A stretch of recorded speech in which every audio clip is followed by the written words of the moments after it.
Wuthering Heights, by Emily Bronte. Chapter 14.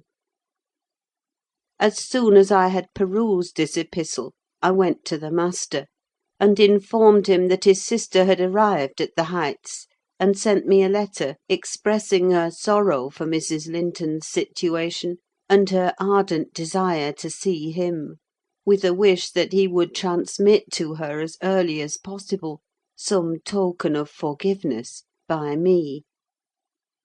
"Forgiveness!" said Linton. "I have nothing to forgive her, Ellen.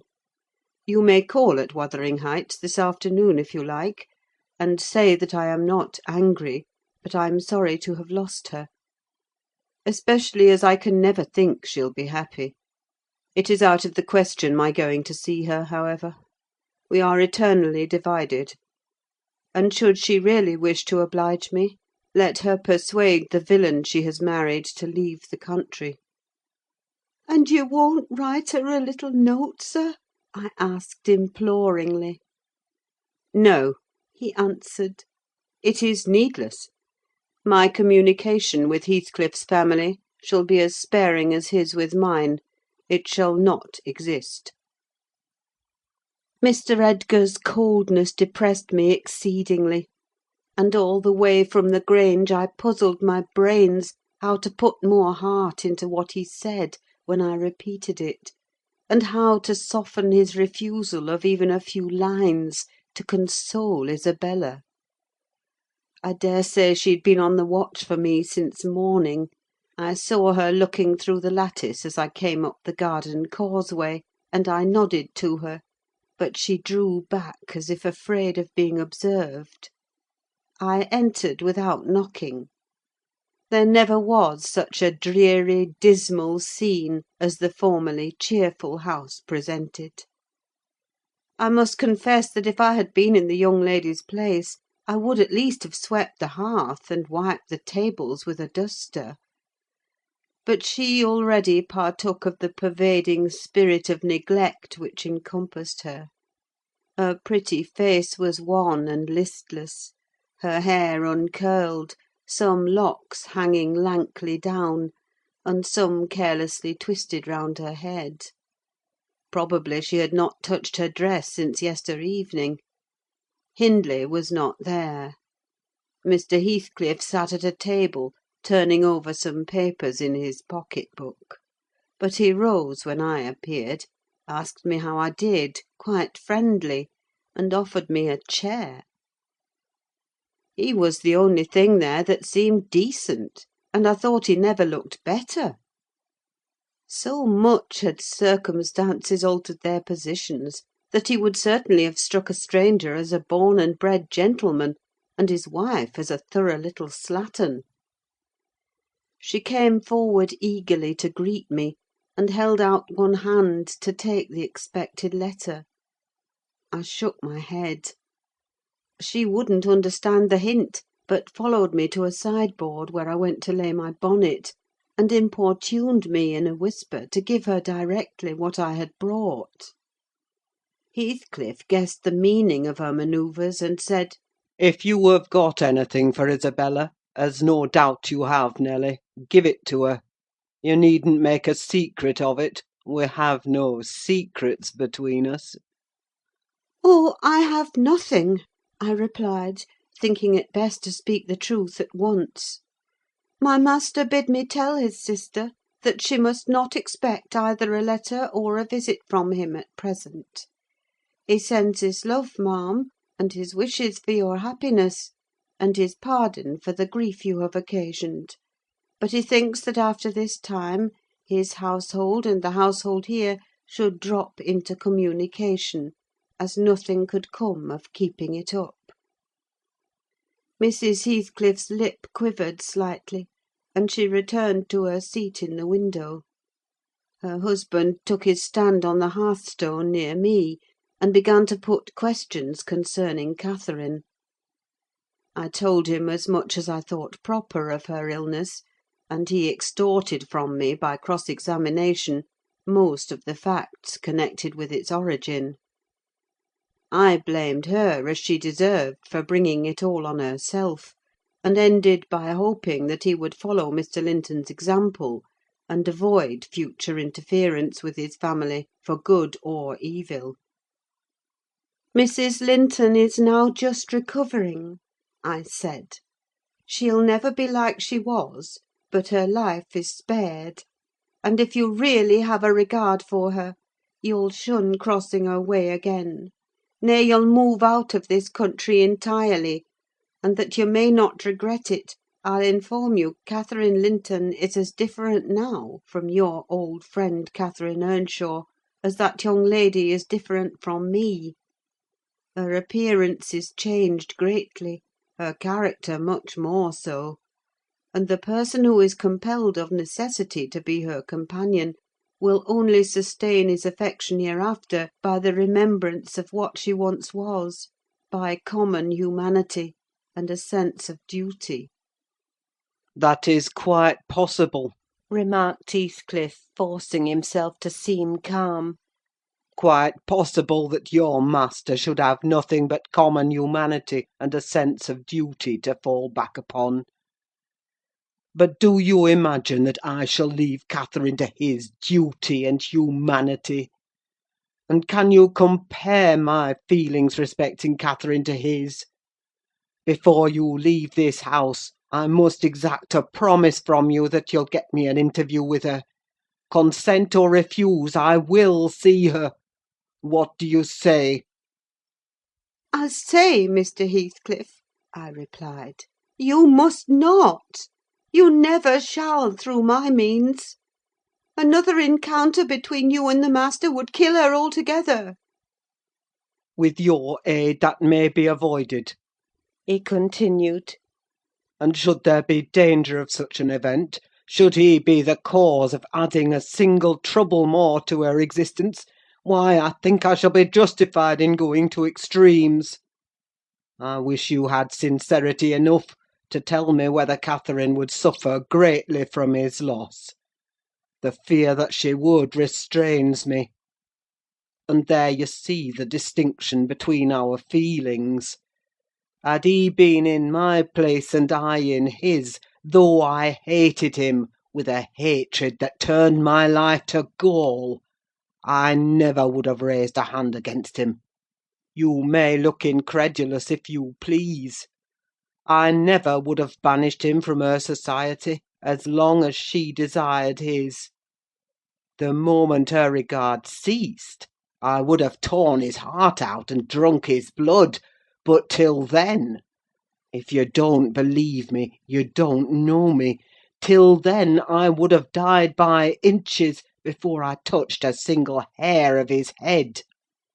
"And yet," I interrupted, "you have no scruples in completely ruining all hopes of her perfect restoration, by thrusting yourself into her remembrance now, when she has nearly forgotten you, and involving her in a new tumult of discord and distress." You suppose she has nearly forgotten me? he said. Oh, Nelly, you know she has not. You know as well as I do that for every thought she spends on Linton, she spends 1,000 on me. At a most miserable period of my life, I had a notion of the kind. It haunted me on my return to the neighbourhood last summer. But only her own assurance could make me admit the horrible idea again. And then Linton would be nothing, nor Hindley, nor all the dreams that ever I dreamt. 2 words would comprehend my future: death and hell. Existence after losing her would be hell. Yet I was a fool to fancy for a moment that she valued Edgar Linton's attachment more than mine. If he loved with all the powers of his puny being, he couldn't love as much in 80 years as I could in a day. And Catherine has a heart as deep as I have. The sea could be as readily contained in that horse trough as her whole affection be monopolised by him. To her she is scarcely a degree dearer to her than a dog or a horse. It is not in him to be loved like me. How can she love in him what he has not? "Catherine and Edgar are as fond of each other as any two people can be," cried Isabella, with sudden vivacity. "No one has a right to talk in that manner, and I won't hear my brother depreciated in silence." Your brother is wondrous fond of you, too, isn't he? observed Heathcliff scornfully. He turns you adrift on the world with surprising alacrity. "He is not aware of what I suffer," she replied. "I didn't tell him that." You have been telling him something, then? You have written, have you? "To say that I was married, I did write. You saw the note." And nothing since? "No." My young lady's looking sadly the worse for her change of condition," I remarked. "Somebody's love comes short in her case, obviously. Whose, I may guess, but perhaps I shouldn't say." I should guess it was her own. Said Heathcliff. She degenerates into a mere slut. She is tired of trying to please me uncommonly early.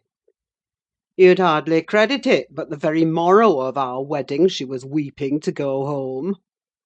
However, she'll suit this house so much the better for not being over nice, and I'll take care she does not disgrace me by rambling abroad. "Well, sir," returned I hope you'll consider that Mrs. Heathcliff is accustomed to be looked after and waited on, and that she's been brought up like an only daughter, whom every one was ready to serve. You must let her have a maid to keep things tidy about her, and you must treat her kindly. Whatever be your notion of Mr. Edgar, you cannot doubt that she has a capacity for strong attachments, or she wouldn't have abandoned the elegancies and comforts and friends of her former home to fix contentedly in such a wilderness as this with you." She abandoned them under a delusion, He answered. picturing in me a hero of romance, and expecting unlimited indulgences from my chivalrous devotion. I can hardly regard her in the light of a rational creature, so obstinately has she persisted in forming a fabulous notion of my character, and acting on the false impressions she cherished. But at last I think she begins to know me. I don't perceive the silly smiles and grimaces that provoked me at first, and the senseless incapability of discerning that I was in earnest when I gave her my opinion of her infatuation and herself. It was a marvellous effort of perspicacity to discover that I did not love her. I believed at one time no lessons could teach her that, and yet it is poorly learnt. For this morning she announced, as a piece of appalling intelligence, that I had actually succeeded in making her hate me: a positive labour of Hercules, I assure you. If it be achieved, I have cause to return thanks. Can I trust your assertion, Isabella? Are you sure you hate me? If I let you alone for half a day, won't you come sighing and wheedling to me again? I daresay she would rather I had seemed all tenderness before you. It wounds her vanity to have the truth exposed. But I don't care who knows that the passion was wholly on one side, and I never told her a lie about it. She cannot accuse me of showing one bit of deceitful softness. The first thing she saw me do, on coming out of the Grange, was to hang up her little dog; and when she pleaded for it, the first words I uttered were a wish that I had the hanging of every being belonging to her except one. Possibly she took that exception for herself. But no brutality disgusted her. I suppose she has an innate admiration of it, if only her precious person were secure from injury. Now, was it not the depth of absurdity, of genuine idiocy, for that pitiful, slavish, mean-minded brat to dream that I could love her. Tell your master, Nelly, that I never in all my life met with such an abject thing as she is. She even disgraces the name of Linton; and I've sometimes relented from pure lack of invention in my experiments on what she could endure, and still creeps shamefully cringing back. But tell him also to set his fraternal and magisterial heart at ease, that I keep strictly within the limits of the law. I have avoided up to this period giving her the slightest right to claim a separation; and what's more, she'd thank nobody for dividing us. If she desired to go, she might. The nuisance of her presence outweighs the gratification to be derived from tormenting her. "Mr. Heathcliff," said I, "this is the talk of a madman. Your wife most likely is convinced you are mad, and for that reason she has borne with you hitherto. But now that you say she may go, she'll doubtless avail herself of the permission. You are not so bewitched, ma'am, are you, as to remain with him of your own accord?" "Take care, Ellen," answered Isabella, her eyes sparkling irefully. There was no misdoubting by their expression the full success of her partner's endeavours to make himself detested. "Don't put faith in a single word he speaks. He's a lying fiend, a monster, and not a human being. I've been told I might leave him before, and I've made the attempt, but I dare not repeat it. Only, Ellen, promise you'll not mention a syllable of his infamous conversation to my brother or Catherine. Whatever he may pretend, he wishes to provoke Edgar to desperation. He says he has married me on purpose to obtain power over him, and he shan't obtain it. I'll die first. I just hope, I pray, that he may forget his diabolical prudence and kill me. The single pleasure I can imagine is to die, or to see him dead." There, that will do for the present. said Heathcliff. If you are called upon in a court of law, you'll remember her language, Nelly; and take a good look at that countenance: she's near the point which would suit me. No, you're not fit to be your own guardian, Isabella, now; and I, being your legal protector, must retain you in my custody, however distasteful the obligation may be. Go upstairs. I have something to say to Ellen Dean in private. That's not the way. Upstairs, I tell you. Why, this is the road upstairs, child." He seized and thrust her from the room, and returned muttering, I have no pity. I have no pity. The more the worms writhe, the more I yearn to crush out their entrails. It is a moral teething, and I grind with greater energy in proportion to the increase of pain. "Do you understand what the word pity means?" I said, hastening to resume my bonnet. "Did you ever feel a touch of it in your life?" Put that down, he interrupted, perceiving my intention to depart. you are not going yet. Come here now, Nelly. I must either persuade or compel you to aid me in fulfilling my determination to see Catherine, and that without delay. I swear that I meditate no harm. I don't desire to cause any disturbance, or to exasperate or insult Mr. Linton.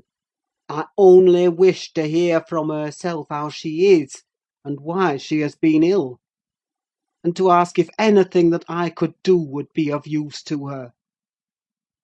Last night I was in the Grange garden 6 hours, and I'll return there to-night, and every night I'll haunt the place, and every day, till I find an opportunity of entering.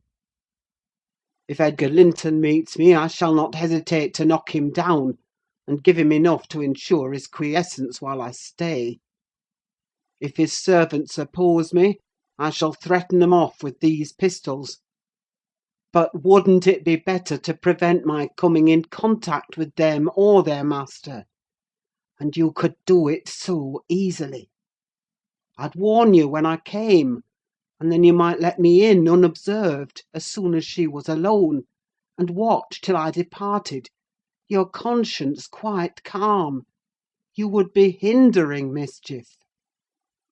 I protested against playing that treacherous part in my employer's house; and besides, I urged the cruelty and selfishness of his destroying Mrs. Linton's tranquillity for his satisfaction. "The commonest occurrence startles her painfully," I said. "She's all nerves, and she couldn't bear the surprise, I'm positive. Don't persist, sir, or else I shall be obliged to inform my master of your designs, and he'll take measures to secure his house and its inmates from any such unwarrantable intrusions." In that case, I'll take measures to secure you, woman!" exclaimed Heathcliff. "You shall not leave Wuthering Heights till to-morrow morning. It is a foolish story to assert that Catherine could not bear to see me; and as to surprising her, I don't desire it. You must prepare her. Ask her if I may come. You say she never mentions my name, and that I'm never mentioned to her. To whom should she mention me, if I'm a forbidden topic in the house? She thinks you are all spies for her husband. Oh, I've no doubt she's in hell among you. I guess by her silence as much as anything what she feels. You say she is often restless and anxious-looking. Is that a proof of tranquillity? You talk of her mind being unsettled. How the devil could it be otherwise in her frightful isolation? And that insipid, paltry creature attending her from duty and humanity, from pity and charity! He might as well plant an oak in a flower pot and expect it to thrive, as imagine he can restore her to vigour in the soil of his shallow cares. Let us settle it at once. Will you stay here, and am I to fight my way to Catherine over Linton and his footman? Or will you be my friend, as you have been hitherto, and do what I request? Decide, because there is no reason for my lingering another minute, if you persist in your stubborn ill nature." Well, Mr. Lockwood, I argued and complained, and flatly refused him 50 times; but in the long run he forced me to an agreement.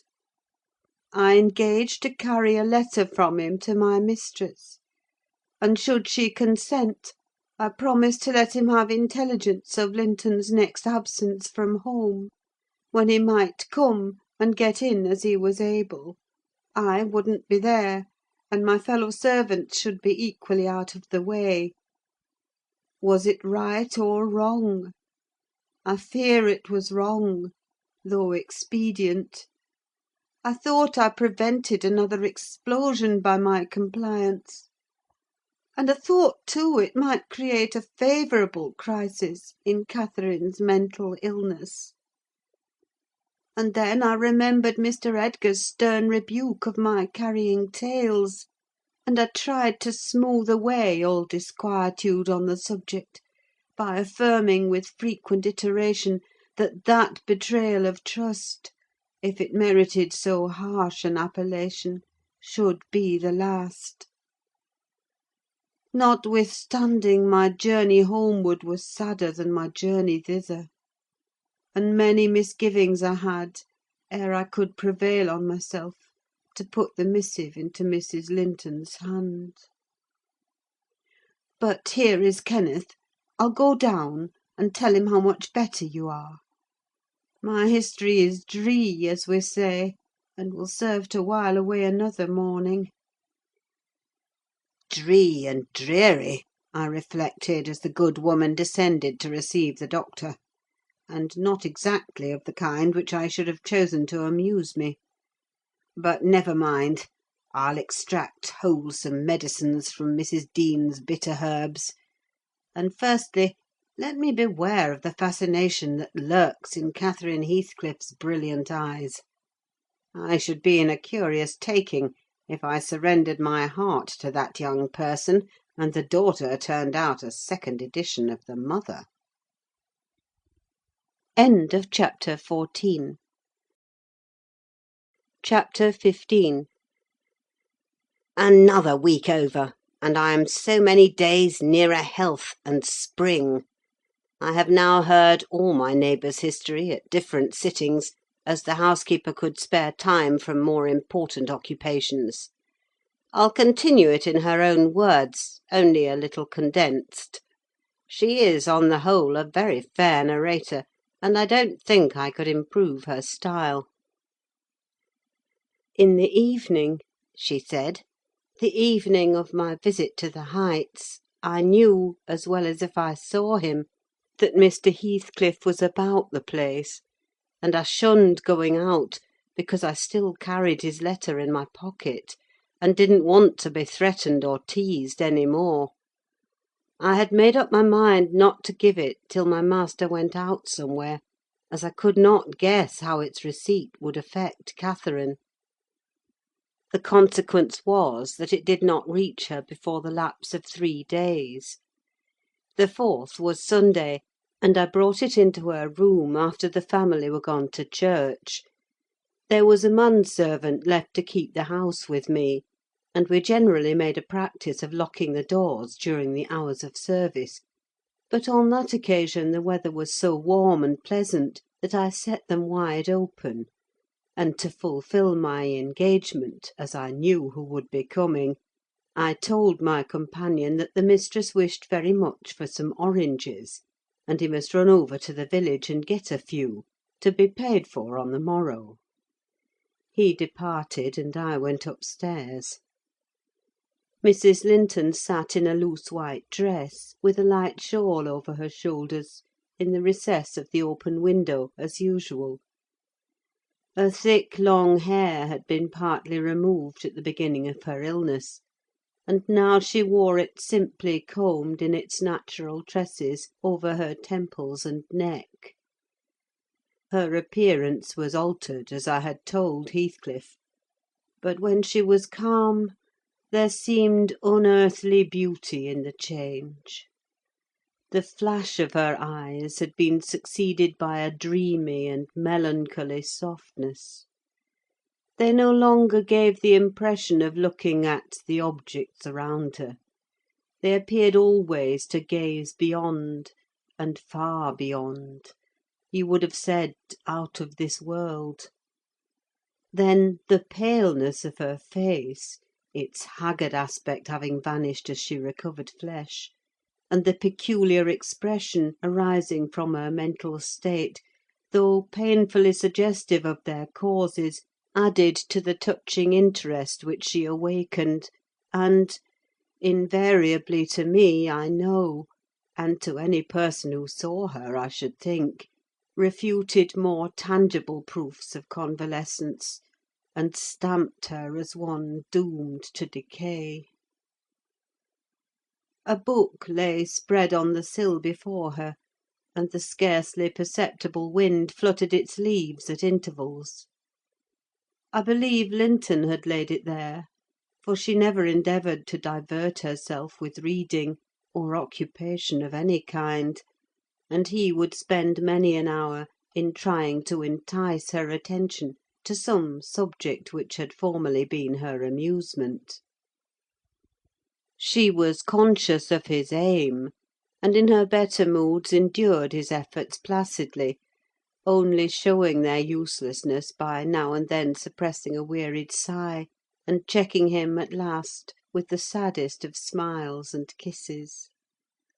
At other times she would turn petulantly away, and hide her face in her hands, or even push him off angrily; and then he took care to let her alone, for he was certain of doing no good.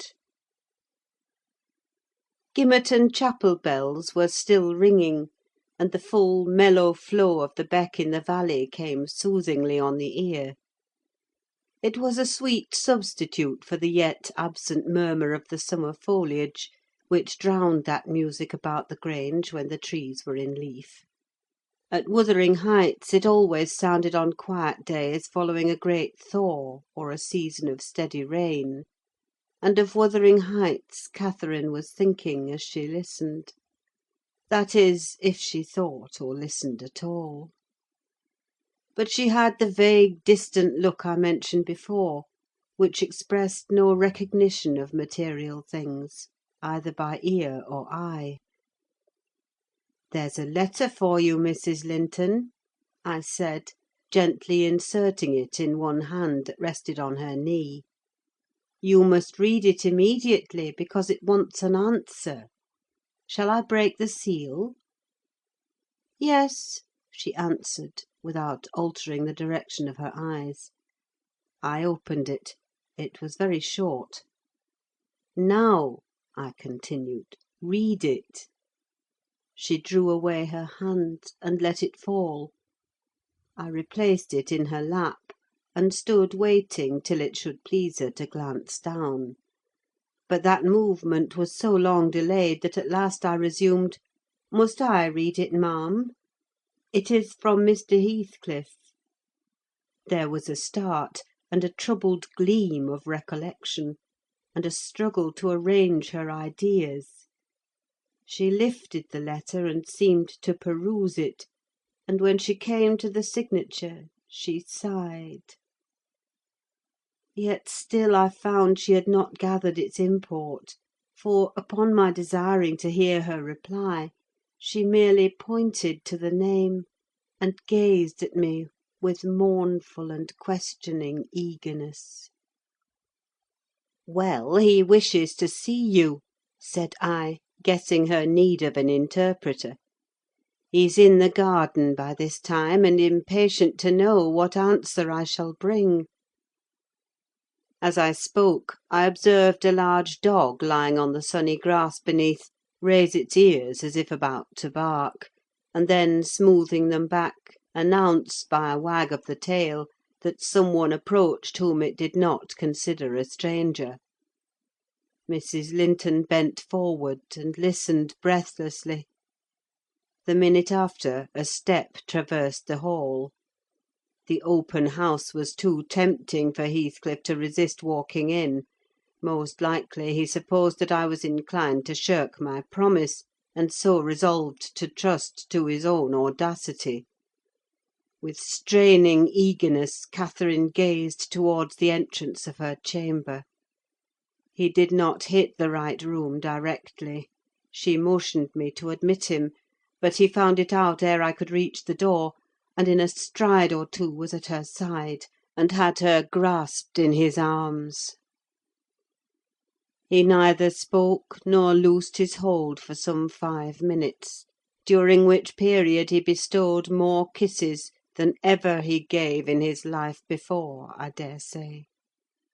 But then my mistress had kissed him first, and I plainly saw that he could hardly bear, for downright agony, to look into her face. The same conviction had stricken him as me from the instant he beheld her: that there was no prospect of ultimate recovery there. She was fated, sure to die. "Oh, Cathy! Oh, my life! How can I bear it?" Was the first sentence he uttered, in a tone that did not seek to disguise his despair. And now he stared at her so earnestly that I thought the very intensity of his gaze would bring tears into his eyes. But they burned with anguish: they did not melt. "What now?" said Catherine, leaning back, and returning his look with a suddenly clouded brow. Her humour was a mere vein for constantly varying caprices. You and Edgar have broken my heart, Heathcliff, and you both come to bewail the deed to me, as if you were the people to be pitied. I shall not pity you, not I. You have killed me, and thriven on it, I think. How strong you are! How many years do you mean to live after I am gone?" Heathcliff had knelt on one knee to embrace her. He attempted to rise, but she seized his hair and kept him down. "I wish I could hold you," she continued bitterly, "till we were both dead. I shouldn't care what you suffered. I care nothing for your sufferings. Why shouldn't you suffer? I do. Will you forget me? Will you be happy when I'm in the earth? Will you say 20 years hence, 'That's the grave of Catherine Earnshaw. I loved her long ago, and was wretched to lose her; but it is past. I've loved many others since. My children are dearer to me than she was; and at death I shall not rejoice that I'm going to her. I shall be sorry that I must leave them.' Will you say so, Heathcliff?" Don't torture me till I'm as mad as yourself!" cried he, wrenching his head free, and grinding his teeth. The two, to a cool spectator, made a strange and fearful picture. Well might Catherine deem that heaven would be a land of exile to her, unless with her mortal body she cast away her moral character also. Her present countenance had a wild vindictiveness in its white cheek, and a bloodless lip and scintillating eye; and she retained in her closed fingers a portion of the locks she had been grasping. As to her companion, while raising himself with one hand, he had taken her arm with the other, and so inadequate was his stock of gentleness to the requirements of her condition, that on his letting go I saw 4 distinct impressions, left blue in the colourless skin. "Are you possessed with a devil?" He pursued savagely. "To talk in that manner to me when you are dying? Do you reflect that all those words will be branded in my memory, and eating deeper eternally after you have left me? You know you lie to say I have killed you; and, Catherine, you know that I could as soon forget you as my existence. Is it not sufficient for your infernal selfishness that while you are at peace I shall writhe in the torments of hell?"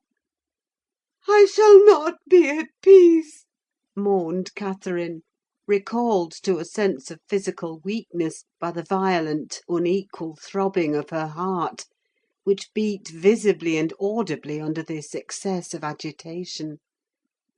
She said nothing further till the paroxysm was over. Then she continued, more kindly— "I'm not wishing you greater torment than I have, Heathcliff. I only wish us never to be parted. And should a word of mine distress you hereafter, think I feel the same distress underground, and for my own sake forgive me. Come here and kneel down again. You never harmed me in your life. Nay, if you nurse anger, that will be worse to remember than my harsh words. Won't you come here again? Do!" Heathcliff went to the back of her chair and leant over, but not so far as to let her see his face, which was livid with emotion. She bent round to look at him: he would not permit it. Turning abruptly, he walked to the fireplace, where he stood, silent, with his back towards us. Mrs. Linton's glance followed him suspiciously; every movement woke a new sentiment in her. After a pause and a prolonged gaze, she resumed. addressing me in accents of indignant disappointment. "Oh, you see, Nelly, he would not relent a moment to keep me out of the grave. That is how I'm loved. Well, never mind. That is not my Heathcliff. I shall love mine yet, and take him with me. He's in my soul. And," added she musingly, "the thing that irks me most is this shattered prison, after all. I'm tired of being enclosed here. I'm wearying to escape into that glorious world, and to be always there, not seeing it dimly through tears, and yearning for it through the walls of an aching heart, but really with it and in it. Nelly, you think you are better and more fortunate than I. In full health and strength, you are sorry for me. Very soon that will be altered. I shall be sorry for you. I shall be incomparably beyond and above you all. I wonder he won't be near me," she went on to herself. "I thought he wished it. Heathcliff, dear, you should not be sullen now. Do come to me, Heathcliff." In her eagerness, she rose and supported herself on the arm of the chair. At that earnest appeal he turned to her, looking absolutely desperate. His eyes, wide and wet, at last flashed fiercely on her. His breast heaved convulsively.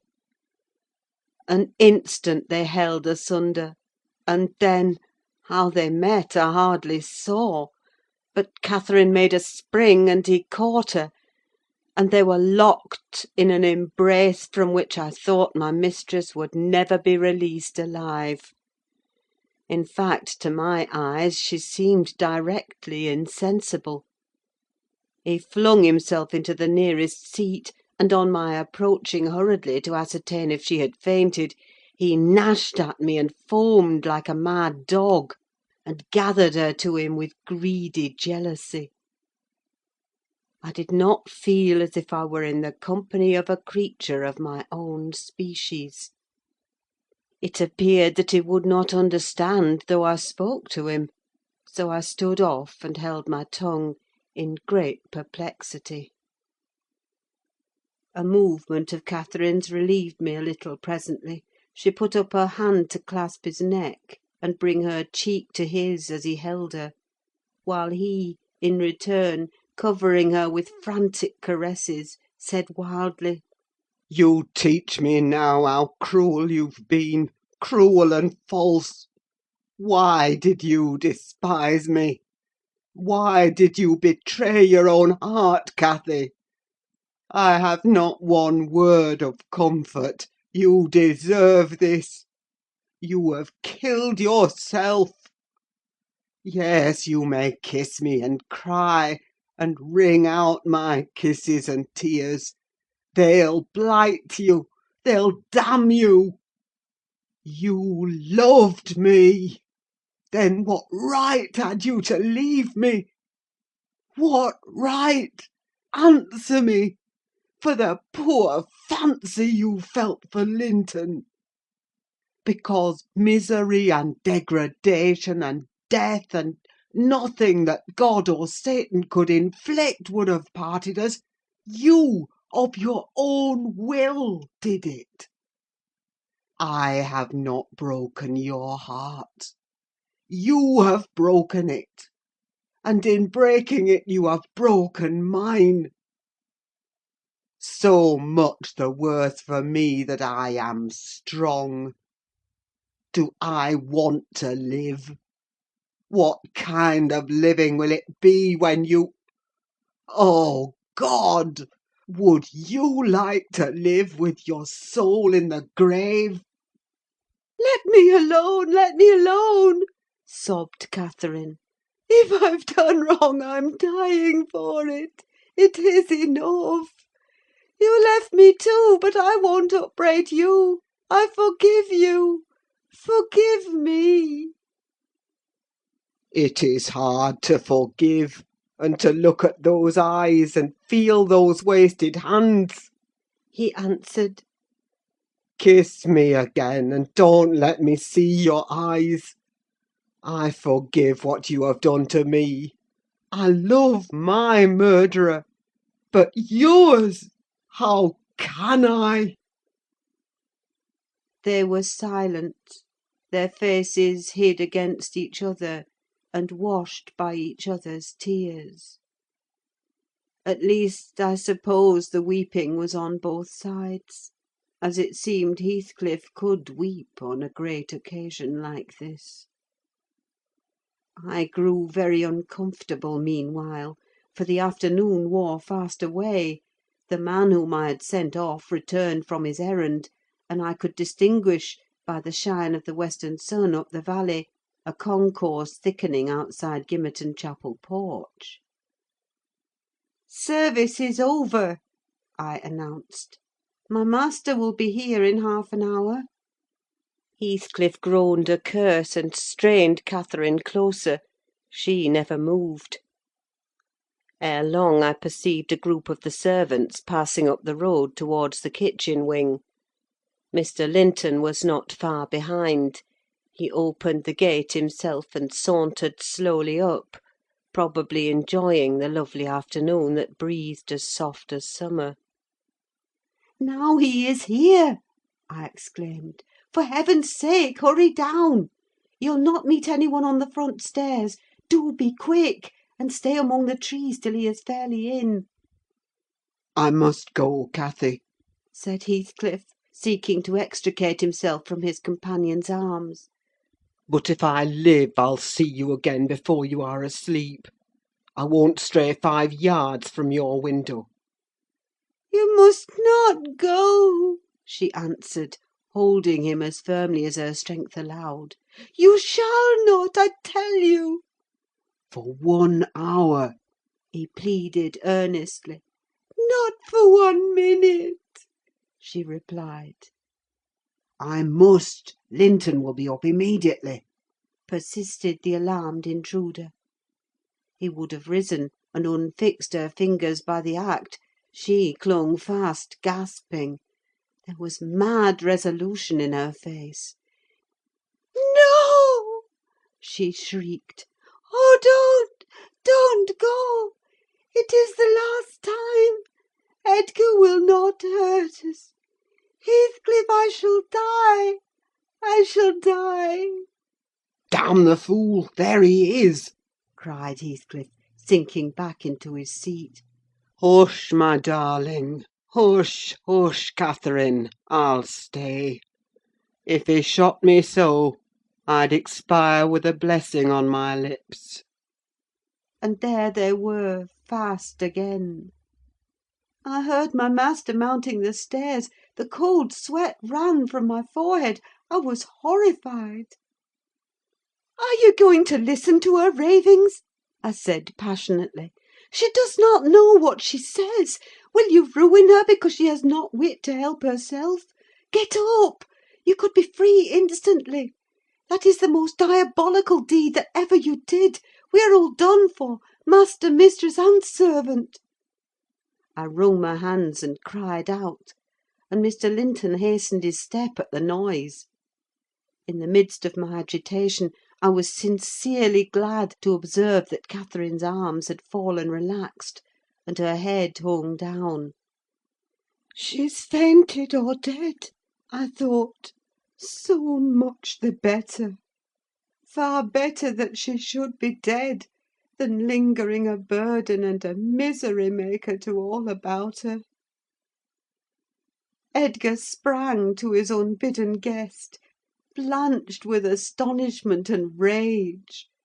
What he meant to do I cannot tell; however, the other stopped all demonstrations at once by placing the lifeless-looking form in his arms. Look there! He said. Unless you be a fiend, help her first, then you shall speak to me. He walked into the parlour and sat down. Mr. Linton summoned me, and with great difficulty, and after resorting to many means, We managed to restore her to sensation. But she was all bewildered. She sighed and moaned, and knew nobody. Edgar, in his anxiety for her, forgot her hated friend. I did not. I went at the earliest opportunity and besought him to depart, affirming that Catherine was better, and he should hear from me in the morning how she passed the night. I shall not refuse to go out of doors, He answered. but I shall stay in the garden.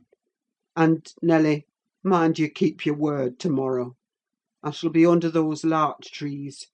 Mind, or I pay another visit, whether Linton be in or not. He sent a rapid glance through the half-open door of the chamber, and ascertaining that what I stated was apparently true, delivered the house of his luckless presence. End of chapter 15.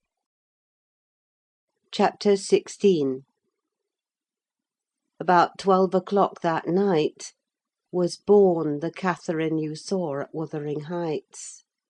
A puny 7 months' child, and 2 hours after the mother died, having never recovered sufficient consciousness to miss Heathcliff, or to know Edgar. The latter's distraction at his bereavement is a subject too painful to be dwelt on. Its after-effects showed how deep the sorrow sunk. A great addition, in my eyes, was his being left without an heir. I bemoaned that as I gazed on the feeble orphan, and I mentally abused old Linton for, what was only natural partiality, the securing his estate to his own daughter instead of his son's. An unwelcomed infant it was, poor thing! It might have wailed out of life, and nobody cared a morsel during those first hours of existence. We redeemed the neglect afterwards, but its beginning was as friendless as its end is likely to be. Next morning, bright and cheerful out of doors, stole, softened, in through the blinds of the silent room, and suffused the couch and its occupant with a mellow, tender glow. Edgar Linton had his head laid on the pillow, and his eyes shut. His young and fair features were almost as death-like as those of the form beside him, and almost as fixed. But his was the hush of exhausted anguish, and hers of perfect peace. Her brow smooth, her lids closed, her lips wearing the expression of a smile. No angel in heaven could be more beautiful than she appeared, and I partook of the infinite calm in which she lay. My mind was never in a holier frame than while I gazed on that untroubled image of divine rest. I instinctively echoed the words she had uttered a few hours before. Incomparably beyond and above us all. Whether still on earth or now in heaven, her spirit is at home with God. I don't know if it be a peculiarity in me, but I am seldom otherwise than happy while watching in the chamber of death, should no frenzied or despairing mourner share the duty with me. I see a repose that neither earth nor hell can break, and I feel an assurance of the endless and shadowless hereafter, the eternity they have entered, where life is boundless in its duration, and love in its sympathy, and joy in its fullness. I noticed on that occasion how much selfishness there is even in a love like Mr. Linton's, when he so regretted Catherine's blessed release. To be sure, one might have doubted, after the wayward and impatient existence she had led, whether she merited a haven of peace at last. One might doubt in seasons of cold reflection, but not then, in the presence of her corpse. It asserted its own tranquillity, which seemed a pledge of equal quiet to its former inhabitant. Do you believe such people are happy in the other world, sir? I'd give a great deal to know. I declined answering Mrs. Dean's question, which struck me as something heterodox. She proceeded: "Retracing the course of Catherine Linton, I fear we have no right to think she is, but we'll leave her with her Maker. The master looked asleep, and I ventured soon after sunrise to quit the room and steal out to the pure, refreshing air. The servants thought me gone to shake off the drowsiness of my protracted watch. In reality, my chief motive was seeing Mr. Heathcliff. If he had remained among the larches all night, he would have heard nothing of the stir at the Grange, unless perhaps he might catch the gallop of the messenger going to Gimmerton. If he had come nearer, he would probably be aware, from the lights flitting to and fro, and the opening and shutting of the outer doors, that all was not right within. I wished, yet feared, to find him. I felt the terrible news must be told, and I longed to get it over, but how to do it I did not know.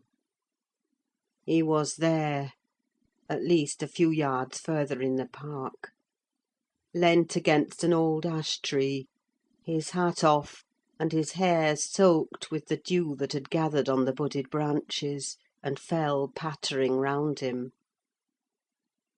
He had been standing a long time in that position, for I saw a pair of ouzels passing and repassing scarcely 3 feet from him, busy in building their nest, and regarding his proximity no more than that of a piece of timber.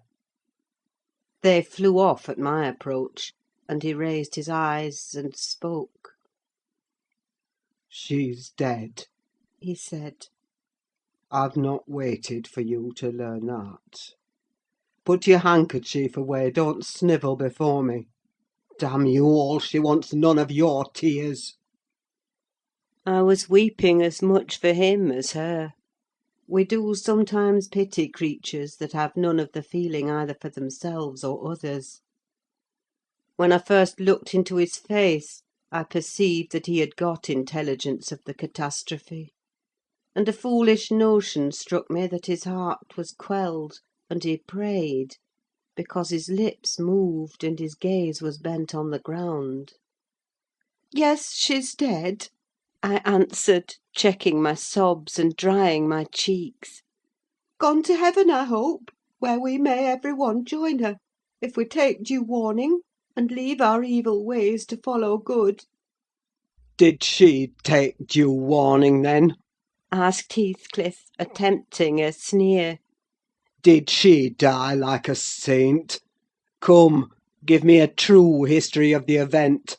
How did—" He endeavoured to pronounce the name, but could not manage it; and, compressing his mouth, he held a silent combat with his inward agony, defying meanwhile my sympathy with an unflinching, ferocious stare. "How did she die?" He resumed at last, fain, notwithstanding his hardihood, to have a support behind him; for after the struggle he trembled, in spite of himself, to his very finger ends. Poor wretch! I thought. You have a heart and nerves the same as your brother men. Why should you be anxious to conceal them? Your pride cannot blind God. You tempt him to wring them till he forces a cry of humiliation. "Quietly as a lamb," I answered aloud. She drew a sigh, and stretched herself like a child reviving and sinking again to sleep; and 5 minutes after I felt one little pulse at her heart, and nothing more. "And did she ever mention me?" he asked, hesitating, as if he dreaded the answer to his question would introduce details that he could not bear to hear. Her senses never returned. She recognised nobody from the time you left her," I said. "She lies with a sweet smile on her face, and her latest ideas wandered back to pleasant early days. Her life closed in a gentle dream. May she wake as kindly in the other world." May she awake in torment! he cried, with frightful vehemence, stamping his foot and groaning in a sudden paroxysm of ungovernable passion. Why, she's a liar to the end! Where is she? Not there! Not in heaven! Not perished! Where? Oh, you said you cared nothing for my sufferings, and I pray one prayer. I repeat it till my tongue stiffens. Catherine Earnshaw, may you not rest as long as I am living! You said I killed you. Haunt me, then! The murdered do haunt their murderers, I believe. I know that ghosts have wandered on earth. Be with me always. Take any form. Drive me mad. Only do not leave me in this abyss where I cannot find you. Oh, God, it is unutterable! I cannot live without my life. I cannot live without my soul. He dashed his head against the knotted trunk, and lifting up his eyes, howled, not like a man, but like a savage beast being goaded to death with knives and spears.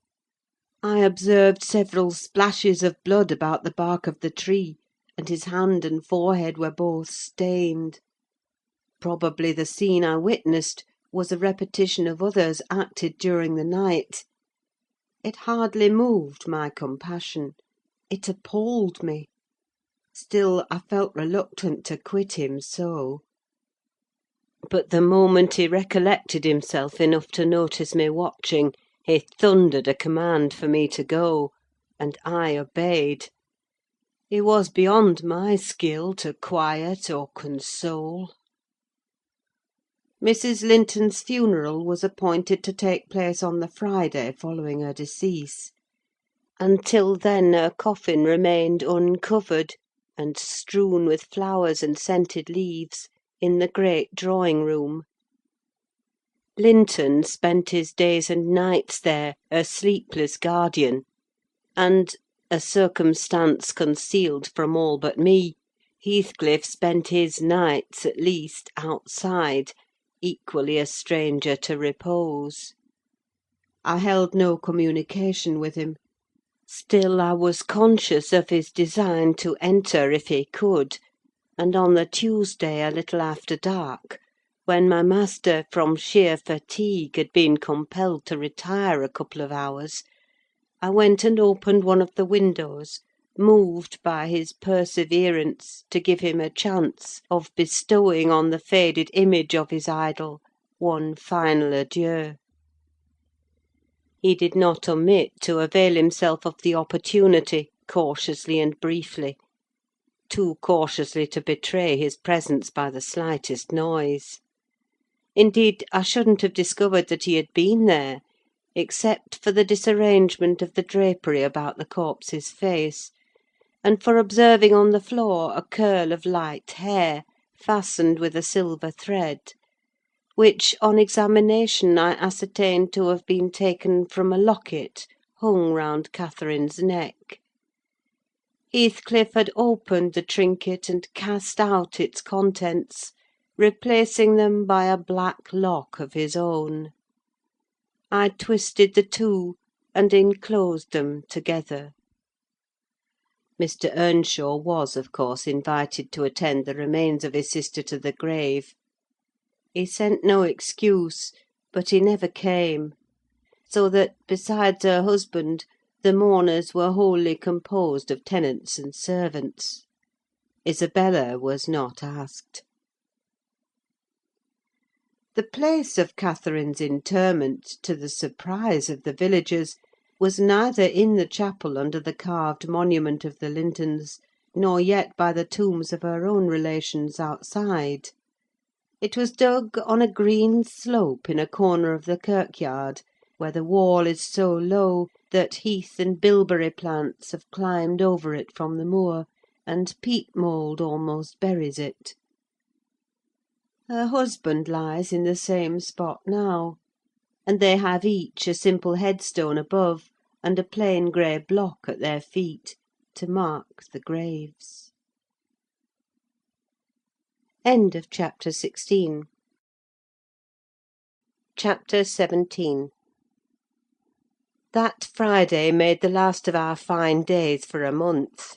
In the evening the weather broke. The wind shifted from south to north east, and brought rain first, and then sleet and snow. On the morrow one could hardly imagine that there had been 3 weeks of summer. The primroses and crocuses were hidden under wintry drifts. The larks were silent, the young leaves of the early trees smitten and blackened.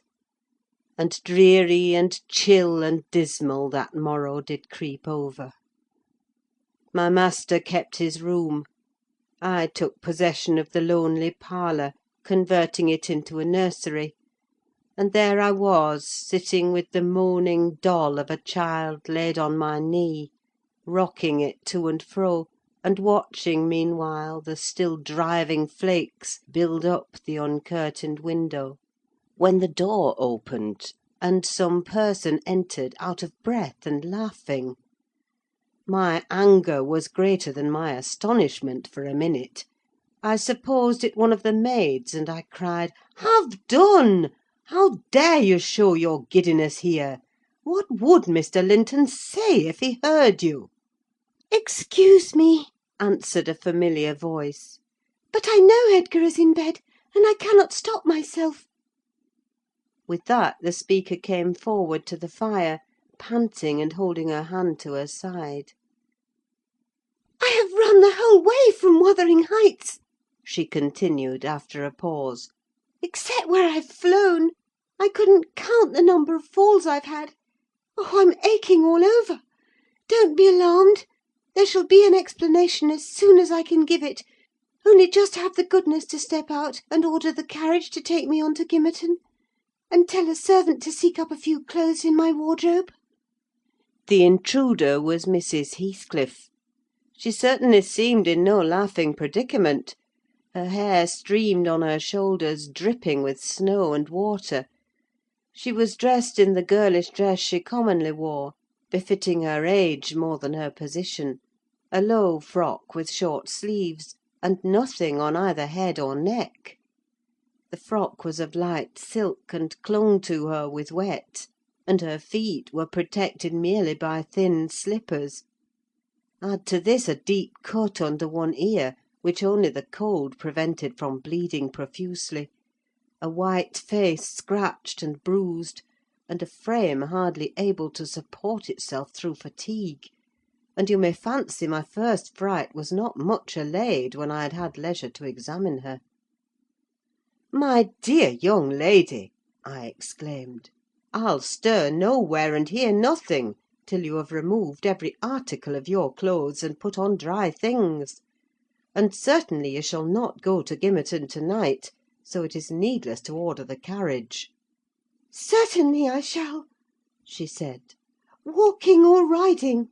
Yet I've no objection to dress myself decently. And see how it flows down my neck now! The fire does make it smart." She insisted on my fulfilling her directions before she would let me touch her; and not till after the coachman had been instructed to get ready, and a maid set to pack up some necessary attire, did I obtain her consent for binding the wound, and helping to change her garments. "Now, Ellen," she said, when my task was finished, and she was seated in an easy chair on the hearth, with a cup of tea before her, "you sit down opposite me and put poor Catherine's baby away. I don't like to see it. You mustn't think I care little for Catherine, because I behaved so foolishly on entering. I've cried too, bitterly. Yes, more than any one else has reason to cry. We parted unreconciled, you remember, and I shan't forgive myself. But for all that, I was not going to sympathise with him, the brute beast. Oh, give me the poker! This is the last thing of his I have about me. She slipped the gold ring from her third finger, and threw it on the floor. I'll smash it, She continued, striking it with childish spite. and then I'll burn it. And she took and dropped the misused article among the coals. There, he shall buy another if he gets me back again.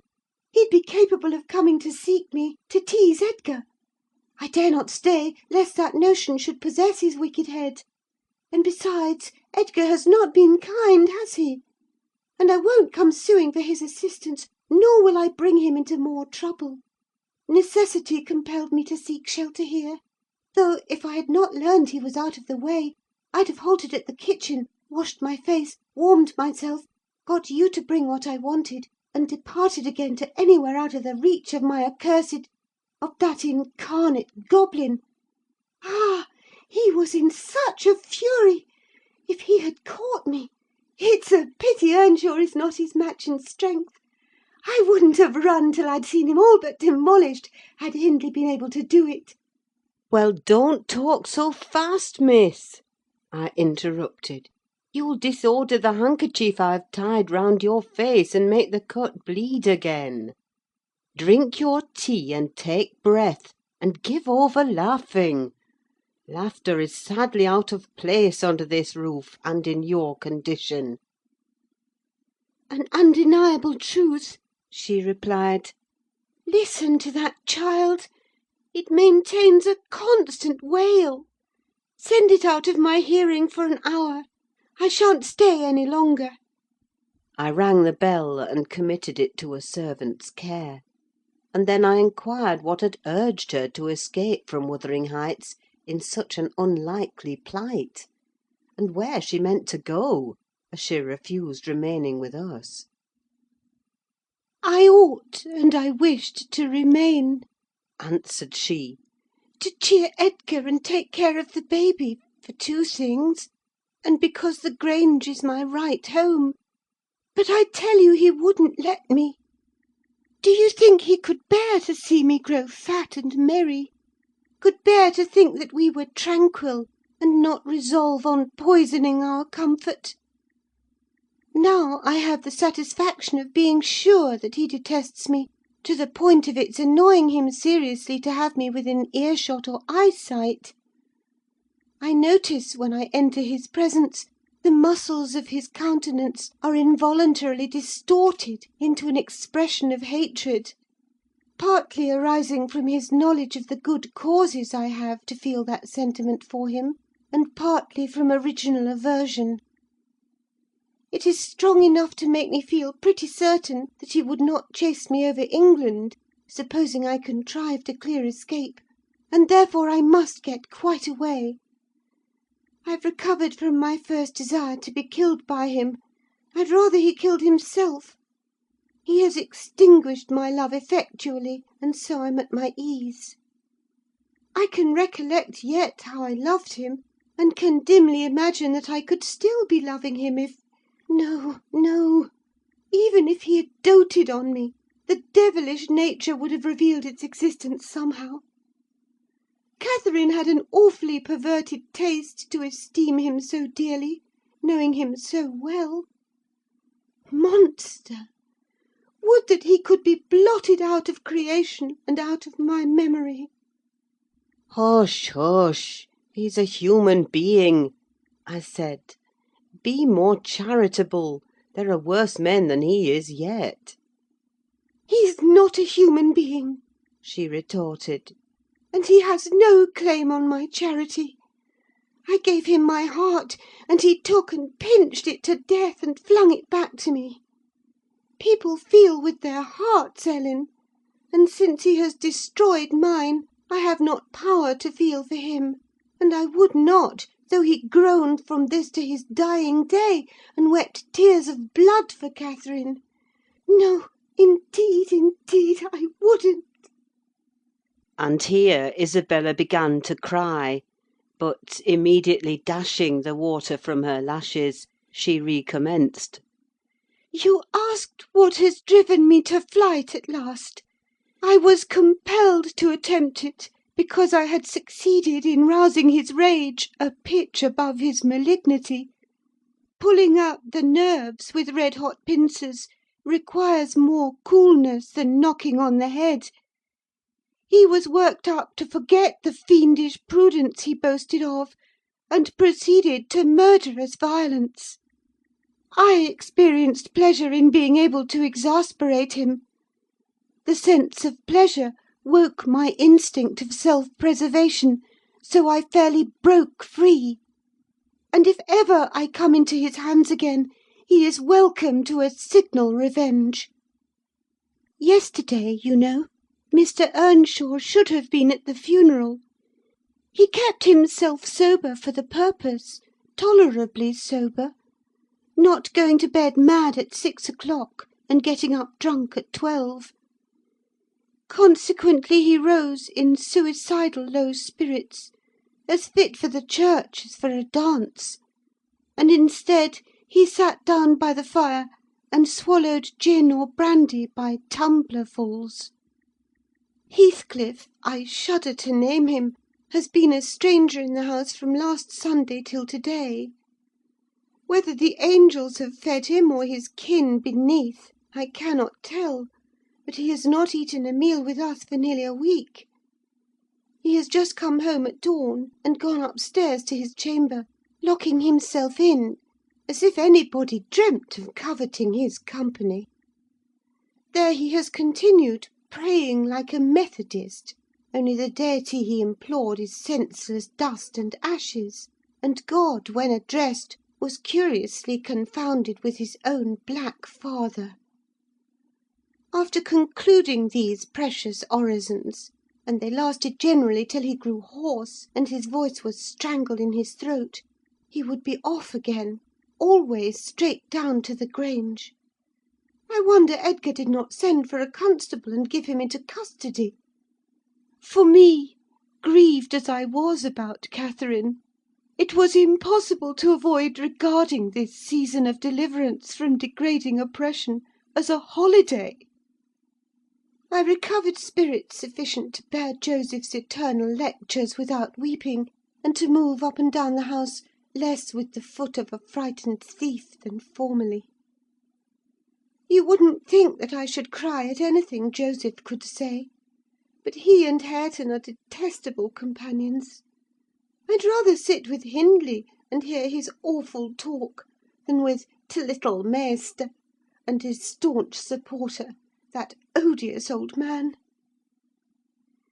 When Heathcliff is in, I'm often obliged to seek the kitchen and their society, or starve among the damp uninhabited chambers. When he is not, as was the case this week, I establish a table and chair at one corner of the house fire, and never mind how Mr. Earnshaw may occupy himself, and he does not interfere with my arrangements. He is quieter now than he used to be, if no one provokes him; more sullen and depressed, and less furious. Joseph affirms he's sure he's an altered man, that the Lord has touched his heart, and he is saved so as by fire. I'm puzzled to detect signs of the favourable change, but it is not my business. Yester evening I sat in my nook reading some old books till late on towards 12. It seemed so dismal to go upstairs, with the wild snow blowing outside, and my thoughts continually reverting to the kirkyard and the new-made grave. I dared hardly lift my eyes from the page before me, that melancholy scene so instantly usurped its place.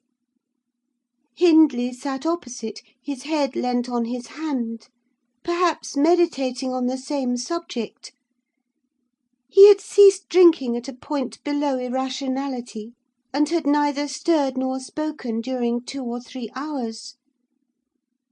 There was no sound through the house but the moaning wind which shook the windows every now and then, the faint crackling of the coals, and the click of my snuffers as I removed at intervals the long wick of the candle. Hareton and Joseph were probably fast asleep in bed. It was very, very sad; and while I read I sighed, for it seemed as if all joy had vanished from the world, never to be restored. The doleful silence was broken at length by the sound of the kitchen latch. Heathcliff had returned from his watch earlier than usual, owing, I suppose, to the sudden storm. That entrance was fastened, and we heard him coming round to get in by the other.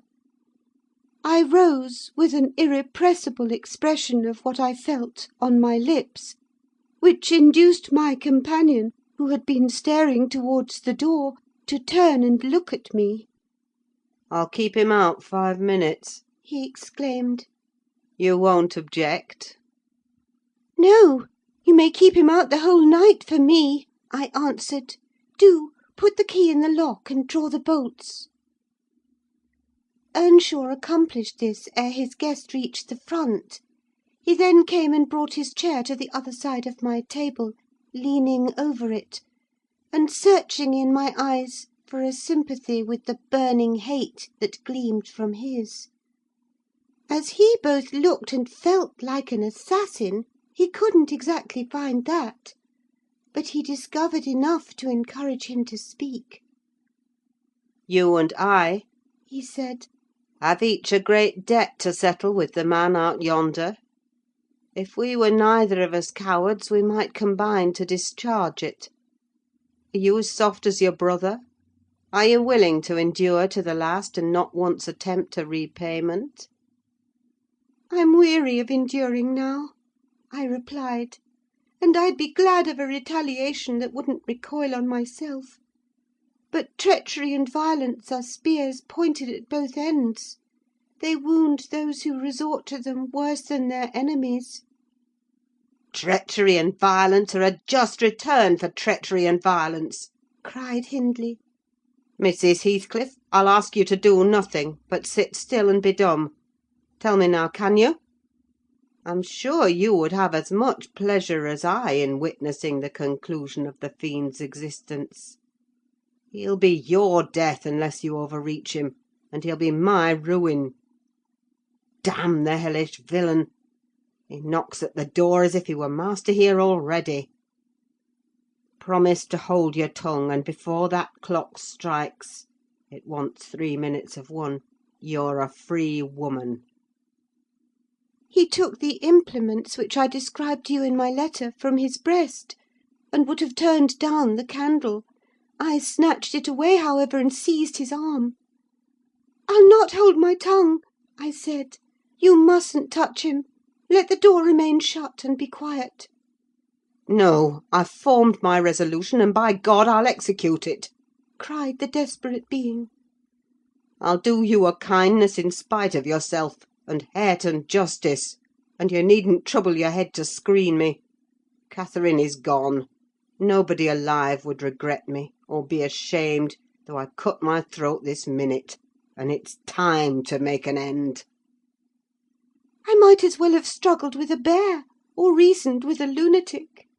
The only resource left me was to run to a lattice and warn his intended victim of the fate which awaited him. "You'd better seek shelter somewhere else to-night," I exclaimed, in rather a triumphant tone. "Mr. Earnshaw has a mind to shoot you if you persist in endeavouring to enter." You'd better open the door, you... he answered, addressing me by some elegant term that I don't care to repeat. "I shall not meddle in the matter," I retorted again. "Come in and get shot, if you please. I've done my duty." With that I shut the window and returned to my place by the fire, having too small a stock of hypocrisy at my command to pretend any anxiety for the danger that menaced him. Earnshaw swore passionately at me, affirming that I loved the villain yet, and calling me all sorts of names for the base spirit I evinced.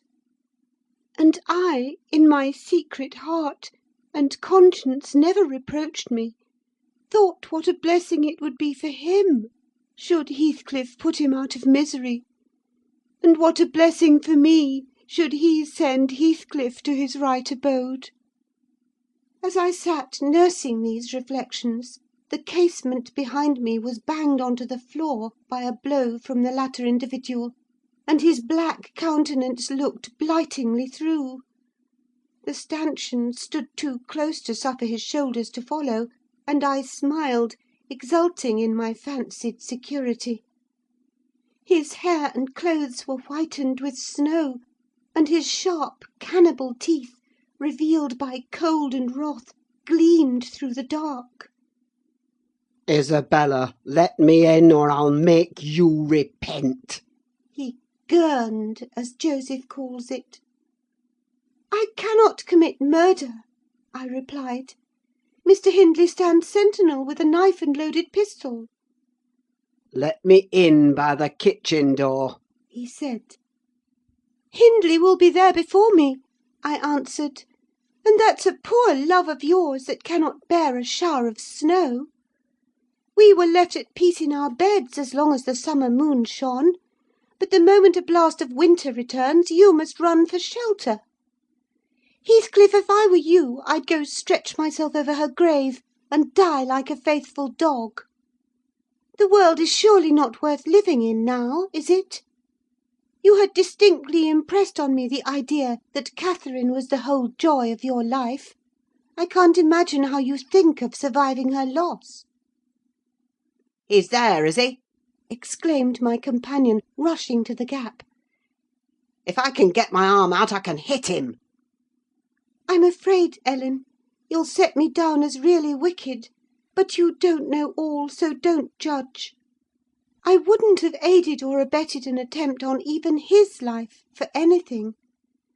Wish that he were dead, I must; and therefore I was fearfully disappointed and unnerved by terror for the consequences of my taunting speech, when he flung himself on Earnshaw's weapon and wrenched it from his grasp. The charge exploded, and the knife, in springing back, closed into its owner's wrist. Heathcliff pulled it away by main force, slitting up the flesh as it passed on, and thrust it, dripping, into his pocket. He then took a stone, struck down the division between two windows, and sprang in. His adversary had fallen senseless with excessive pain, and the flow of blood that gushed from an artery or a large vein. The ruffian kicked and trampled on him, and dashed his head repeatedly against the flags, holding me with one hand, meantime, to prevent me summoning Joseph. He exerted preterhuman self-denial in abstaining from finishing him completely; but getting out of breath, he finally desisted, and dragged the apparently inanimate body on to the settle. There he tore off the sleeve of Earnshaw's coat, and bound up the wound with brutal roughness, spitting and cursing during the operation as energetically as he had kicked before. Being at liberty, I lost no time in seeking the old servant, who, having gathered by degrees the purport of my hasty tale, hurried below, gasping as he descended the steps two at once. What is there to do now? What is there to do now? There's this to do, thundered Heathcliff. That your master's mad, and should he last another month, I'll have him to an asylum. And how the devil did you come to fasten me out, you toothless hound? Don't stand muttering and mumbling there. Come, I'm not going to nurse him. Wash that stuff away, and mind the sparks of your candle, it's more than half brandy. And so you've been murdering on him? exclaimed Joseph, lifting his hands and eyes in horror. If ever I seed a sight like this, may the Lord...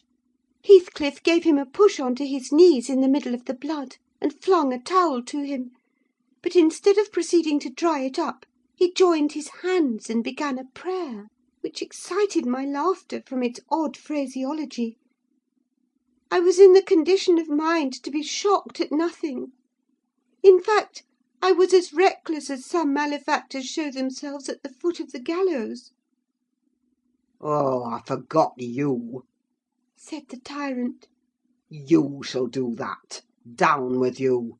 And you conspire with him against me, do you, viper? There, that is work fit for you! He shook me till my teeth rattled, and pitched me beside Joseph, who steadily concluded his supplications, and then rose, vowing he would set off for the Grange directly. Mr. Linton was a magistrate, and though he had 50 wives dead, he should inquire into this. He was so obstinate in his resolution that Heathcliff deemed it expedient to compel from my lips a recapitulation of what had taken place, standing over me, heaving with malevolence, as I reluctantly delivered the account in answer to his questions. It required a great deal of labour to satisfy the old man that Heathcliff was not the aggressor, especially with my hardly wrung replies. However, Mr. Earnshaw soon convinced him that he was alive still. Joseph hastened to administer a dose of spirits, and by their succour his master presently regained motion and consciousness. Heathcliff, aware that his opponent was ignorant of the treatment received while insensible, called him deliriously intoxicated, and said that he should not notice his atrocious conduct further, but advised him to get to bed. To my joy, he left us, after giving this judicious counsel, and Hindley stretched himself on the hearthstone. I departed to my own room, marvelling that I had escaped so easily. This morning, when I came down, about half an hour before noon, Mr. Earnshaw was sitting by the fire, deadly sick. His evil genius, almost as gaunt and ghastly, leant against the chimney. Neither appeared inclined to dine, and having waited till all was cold on the table, I commenced alone. Nothing hindered me from eating heartily, and I experienced a certain sense of satisfaction and superiority, as, at intervals, I cast a look towards my silent companions, and felt the comfort of a quiet conscience within me. After I had done, I ventured on the unusual liberty of drawing near the fire, going round Earnshaw's seat, and kneeling in the corner beside him. Heathcliff did not glance my way, and I gazed up and contemplated his features almost as confidently as if they had been turned to stone. His forehead, that I once thought so manly, and that I now think so diabolical, was shaded with a heavy cloud; his basilisk eyes were nearly quenched by sleeplessness, and weeping, perhaps, for the lashes were wet then. His lips devoid of their ferocious sneer, and sealed in an expression of unspeakable sadness. Had it been another, I would have covered my face in the presence of such grief. In his case I was gratified, and, ignoble as it seems to insult a fallen enemy, I couldn't miss this chance of sticking in a dart. His weakness was the only time when I could taste the delight of paying wrong for wrong. "Fie, fie, miss!" I interrupted. "One might suppose you had never opened a Bible in your life. If God afflict your enemies, surely that ought to suffice you. It is both mean and presumptuous to add your torture to his." In general, I'll allow that it would be, Ellen," she continued. "But what misery laid on Heathcliff could content me, unless I have a hand in it. I'd rather he suffered less, if I might cause his sufferings, and he might know that I was the cause. Oh, I owe him so much! On only one condition can I hope to forgive him. It is, if I may take an eye for an eye, a tooth for a tooth; for every wrench of agony return a wrench. Reduce him to my level. As he was the first to injure, make him the first to implore pardon. And then why then, Ellen, I might show you some generosity. But it is utterly impossible I can ever be revenged, and therefore I cannot forgive him. Hindley wanted some water, and I handed him a glass, and asked him how he was. "Not as ill as I wish," He replied. "but leaving out my arm, every inch of me is as sore as if I had been fighting with a legion of imps." Yes, no wonder, was my next remark. Catherine used to boast that she stood between you and bodily harm. She meant that certain persons would not hurt you for fear of offending her. It's well people don't really rise from their grave, or last night she might have witnessed a repulsive scene. Are not you bruised and cut over your chest and shoulders? "I can't say," He answered. "but what do you mean? Did he dare to strike me when I was down?" He trampled on and kicked you, and dashed you on the ground, I whispered. And his mouth watered to tear you with his teeth, because he's only half man, not so much, and the rest fiend. Mr. Earnshaw looked up, like me, to the countenance of our mutual foe, who, absorbed in his anguish, seemed insensible to anything around him. The longer he stood, the plainer his reflections revealed their blackness through his features. "Oh, if God would but give me strength to strangle him in my last agony, I'd go to hell with joy!" Groaned the impatient man, writhing to rise, and sinking back in despair, convinced of his inadequacy for the struggle.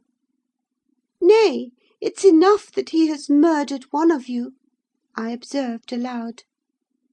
"At the Grange, every one knows your sister would have been living now, had it not been for Mr. Heathcliff.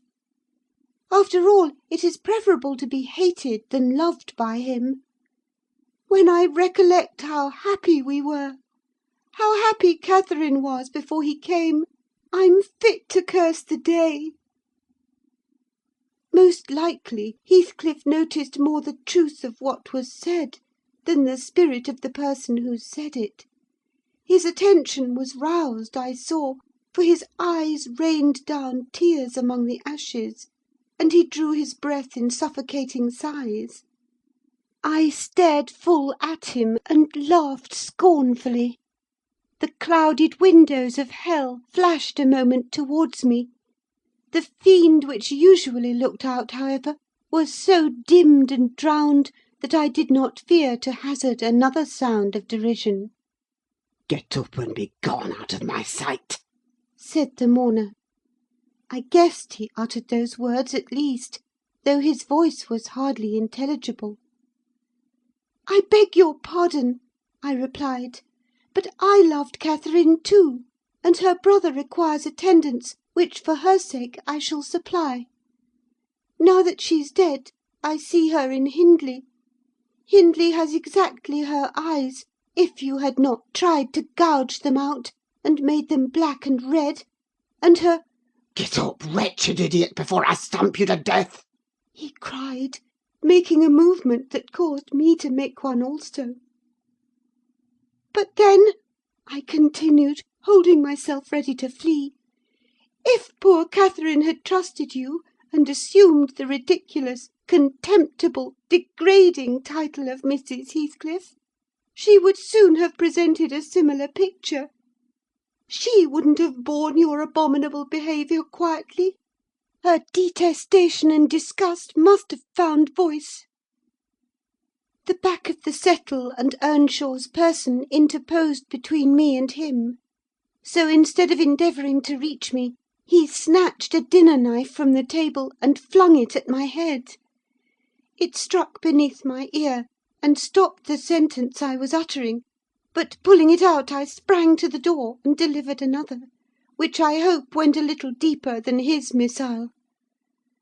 The last glimpse I caught of him was a furious rush on his part, checked by the embrace of his host, and both fell locked together on the hearth.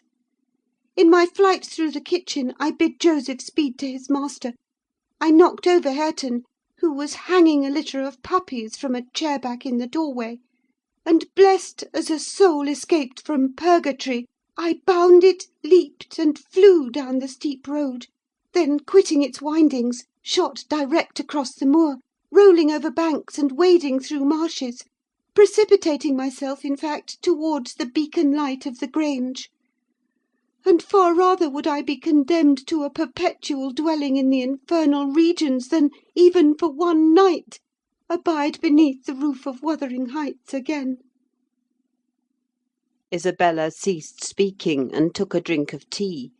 Then she rose, and bidding me put on her bonnet and a great shawl I had brought, and turning a deaf ear to my entreaties for her to remain another hour, she stepped on to a chair, kissed Edgar's and Catherine's portraits, bestowed a similar salute on me, and descended to the carriage, accompanied by Fanny, who yelped wild with joy at recovering her mistress. She was driven away, never to revisit this neighbourhood; but a regular correspondence was established between her and my master, when things were more settled. I believe her new abode was in the south, near London. There she had a son born a few months subsequent to her escape. He was christened Linton, and from the first she reported him to be an ailing, peevish creature. Mr. Heathcliff, meeting me one day in the village, inquired where she lived. I refused to tell. He remarked that it was not of any moment, only she must beware of coming to her brother: she should not be with him, if he had to keep her himself. Though I would give no information, he discovered, through some of the other servants, both her place of residence and the existence of the child. Still, he didn't molest her, for which forbearance she might thank his aversion, I suppose. He often asked about the infant when he saw me, and on hearing its name, smiled grimly, and observed, They wish me to hate it too, do they? "I don't think they wish you to know anything about it," I answered. But I'll have it, he said. when I want it. They may reckon on that. Fortunately, its mother died before the time arrived: some 13 years after the decease of Catherine, when Linton was 12, or a little more. On the day succeeding Isabella's unexpected visit, I had no opportunity of speaking to my master. He shunned conversation, and was fit for discussing nothing. When I could get him to listen, I saw it pleased him that his sister had left her husband, whom he abhorred with an intensity which the mildness of his nature would scarcely seem to allow. So deep and sensitive was his aversion, that he refrained from going anywhere where he was likely to see or hear of Heathcliff. Grief, and that together, transformed him into a complete hermit. He threw up his office of magistrate, ceased even to attend church, avoided the village on all occasions, and spent a life of entire seclusion within the limits of his park and grounds, only varied by solitary rambles on the moors, and visits to the grave of his wife, mostly at evening, or early morning before other wanderers were abroad. But he was too good to be thoroughly unhappy long. He didn't pray for Catherine's soul to haunt him. Time brought resignation, and a melancholy sweeter than common joy. He recalled her memory with ardent, tender love, and hopeful aspiring to the better world, where he doubted not she was gone. And he had earthly consolation and affections also. For a few days, I said, he seemed regardless of the puny successor to the departed. That coldness melted as fast as snow in April, and ere the tiny thing could stammer a word or totter a step, It wielded a despot's sceptre in his heart. It was named Catherine, but he never called it the name in full, as he had never called the first Catherine short; probably because Heathcliff had a habit of doing so. The little one was always Cathy. It formed to him a distinction from the mother, and yet a connection with her; and his attachment sprang from its relation to her far more than from its being his own.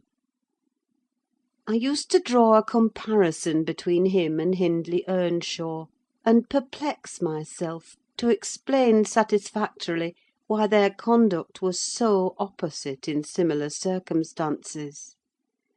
They had both been fond husbands, and were both attached to their children; and I could not see how they shouldn't both have taken the same road, for good or evil.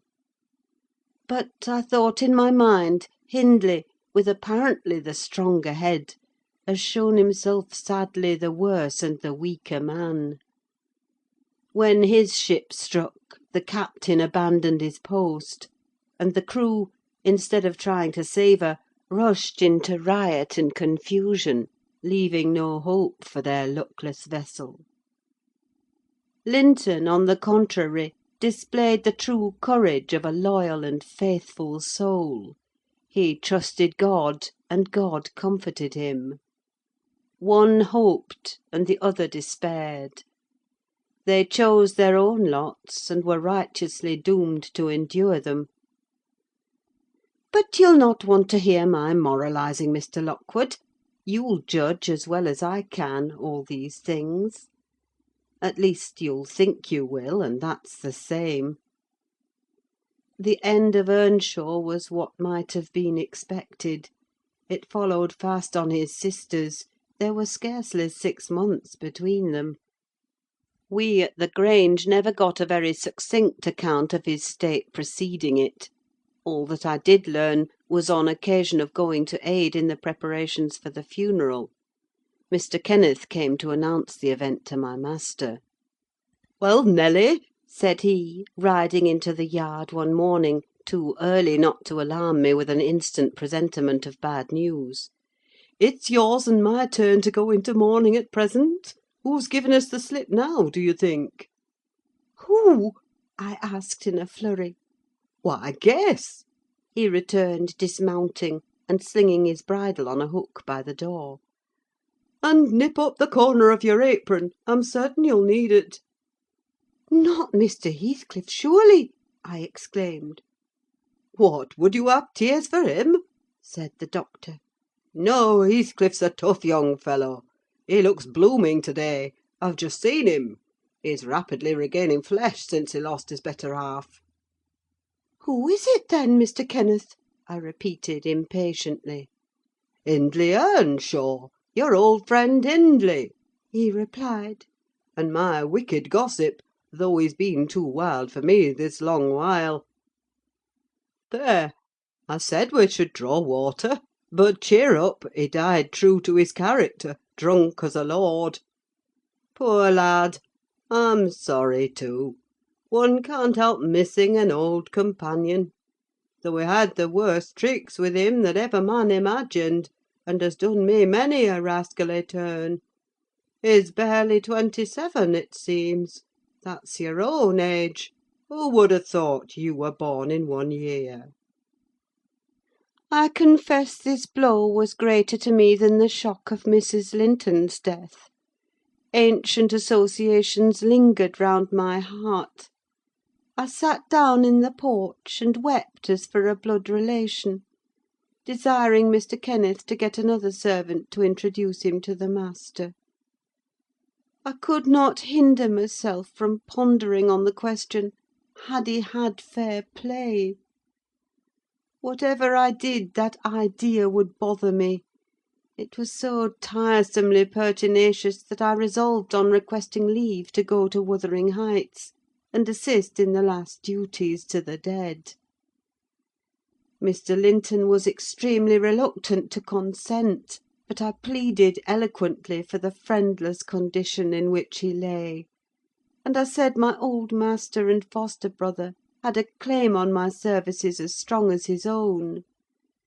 Besides, I reminded him that the child Hareton was his wife's nephew, and in the absence of nearer kin he ought to act as its guardian, and he ought to and must inquire how the property was left, and look over the concerns of his brother-in-law. He was unfit for attending to such matters then, but he bid me speak to his lawyer, and at length permitted me to go.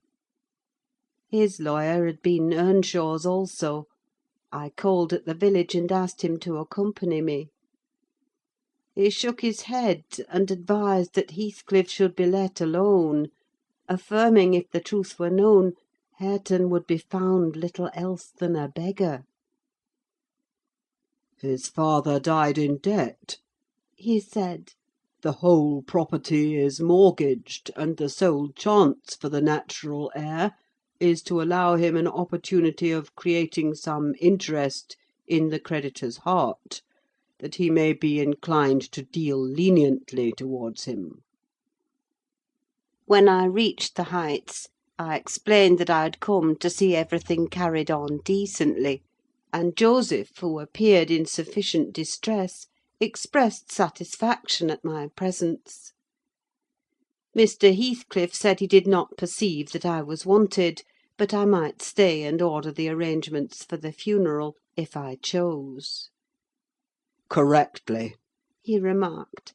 That fool's body should be buried at the cross-roads without ceremony of any kind.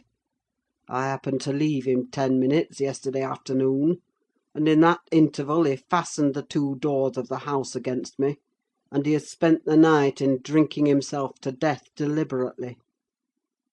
We broke in this morning, for we heard him sporting like a horse, and there he was, laid over the settle. Flaying and scalping would not have wakened him.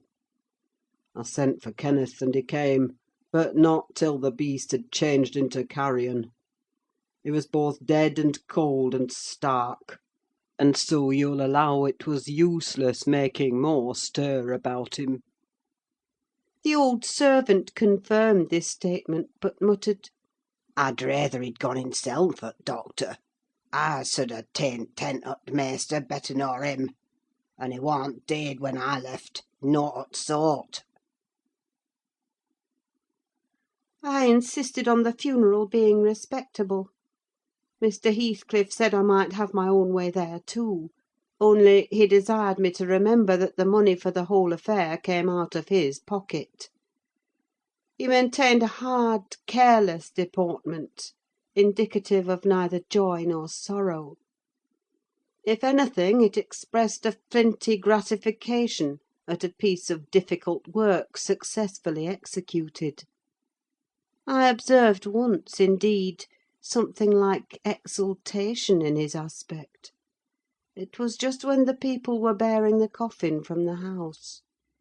He had the hypocrisy to represent a mourner, and previous to following with Hareton, he lifted the unfortunate child on to the table, and muttered with peculiar gusto, Now, my bonny lad, you are mine, and we'll see if one tree won't grow as crooked as another, with the same wind to twist it. The unsuspecting thing was pleased at this speech. He played with Heathcliff's whiskers and stroked his cheek; but I divined its meaning, and observed tartly, "That boy must go back with me to Thrushcross Grange, sir. There is nothing in the world less yours than he is." Does Linton say so? He demanded. "Of course, he has ordered me to take him," I replied. Well, Said the scoundrel, we'll not argue the subject now, but I have a fancy to try my hand at rearing a young one. So intimate to your master that I must supply the place of this with my own, if he attempt to remove it. I don't engage to let Hareton go undisputed, but I'll be pretty sure to make the other come. Remember to tell him. This hint was enough to bind our hands. I repeated its substance on my return, and Edgar Linton, little interested at the commencement, spoke no more of interfering. I'm not aware that he could have done it to any purpose, had he been ever so willing. The guest was now the master of Wuthering Heights. He held firm possession, and proved to the attorney, who in his turn proved it to Mr. Linton, that Earnshaw had mortgaged every yard of land he owned for cash to supply his mania for gaming, and he, Heathcliff, was the mortgagee.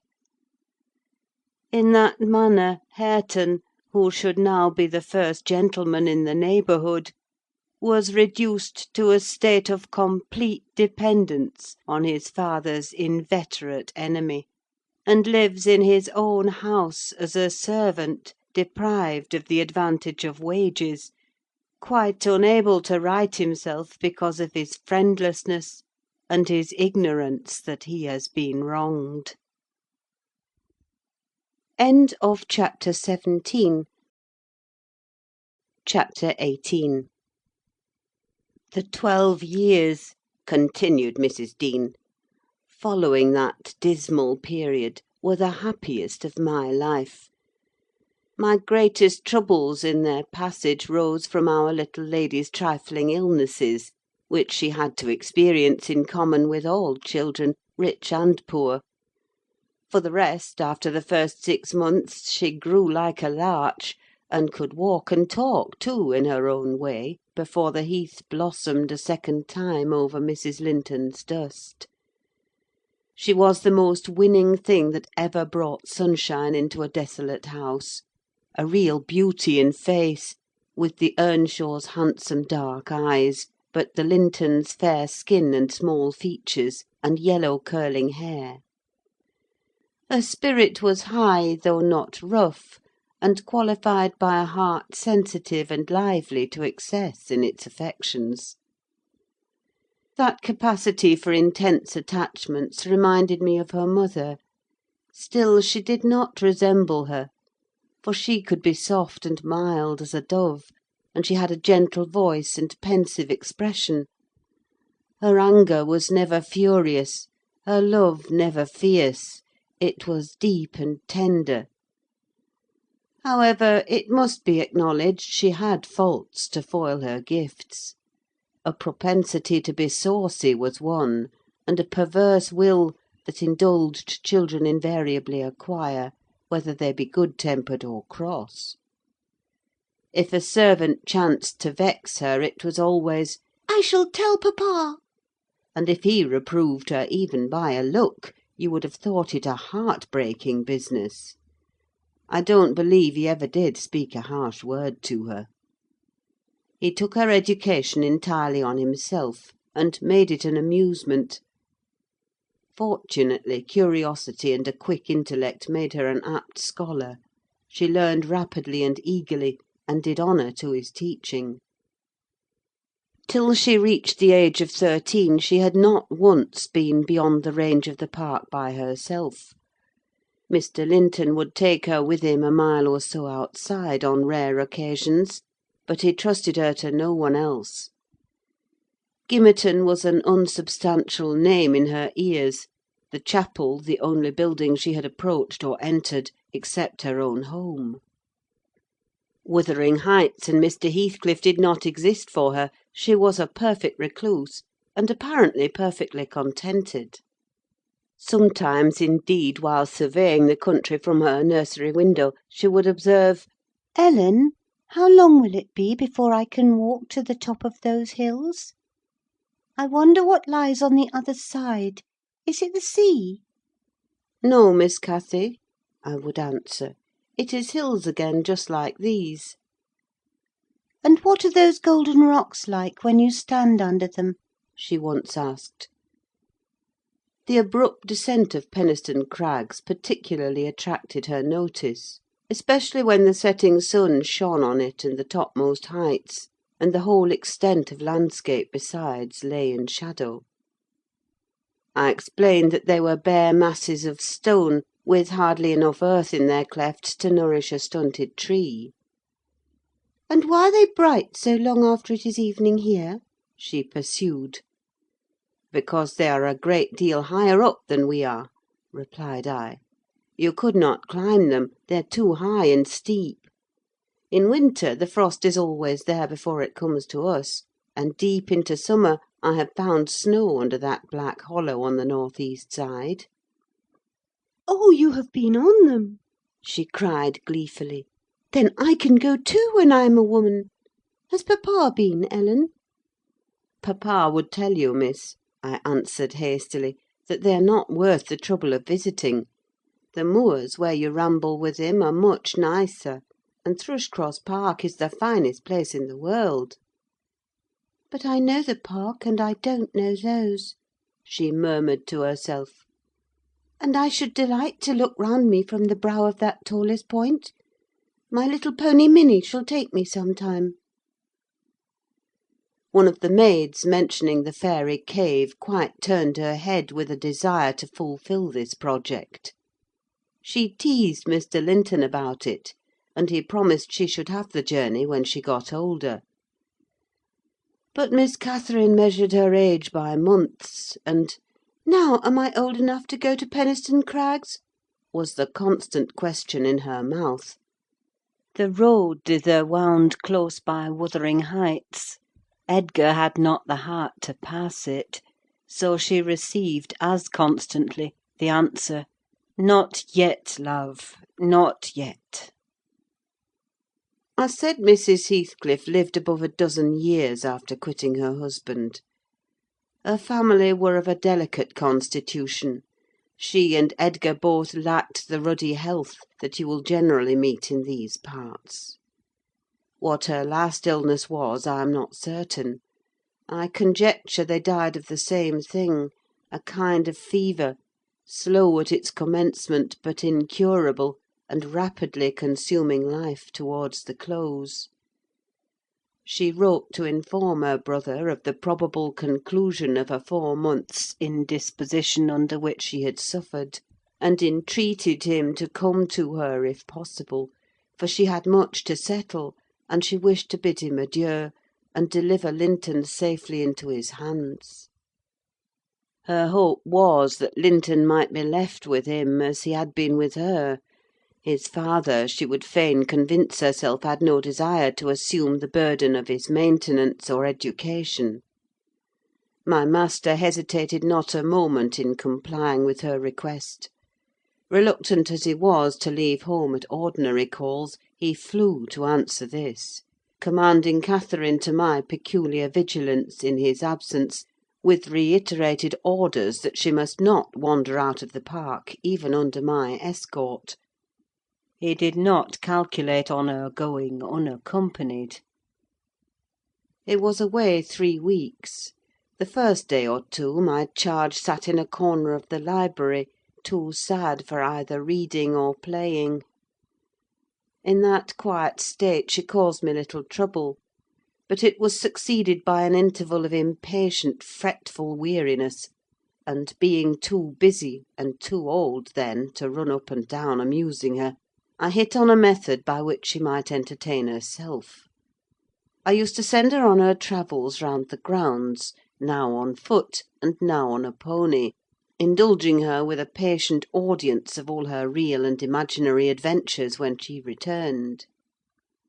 The summer shone in full prime, and she took such a taste for this solitary rambling that she often contrived to remain out from breakfast till tea, and then the evenings were spent in recounting her fanciful tales. I did not fear her breaking bounds, because the gates were generally locked, and I thought she would scarcely venture forth alone if they had stood wide open. Unluckily, my confidence proved misplaced. Catherine came to me one morning at 8 o'clock, and said she was that day an Arabian merchant, going to cross the desert with his caravan, and I must give her plenty of provision for herself and beasts: a horse and 3 camels, personated by a large hound and a couple of pointers. I got together good store of dainties, and slung them in a basket on one side of the saddle. and she sprang up as gay as a fairy, sheltered by her wide-brimmed hat and gauze veil from the July sun, and trotted off with a merry laugh, mocking my cautious counsel to avoid galloping, and come back early. The naughty thing never made her appearance at tea.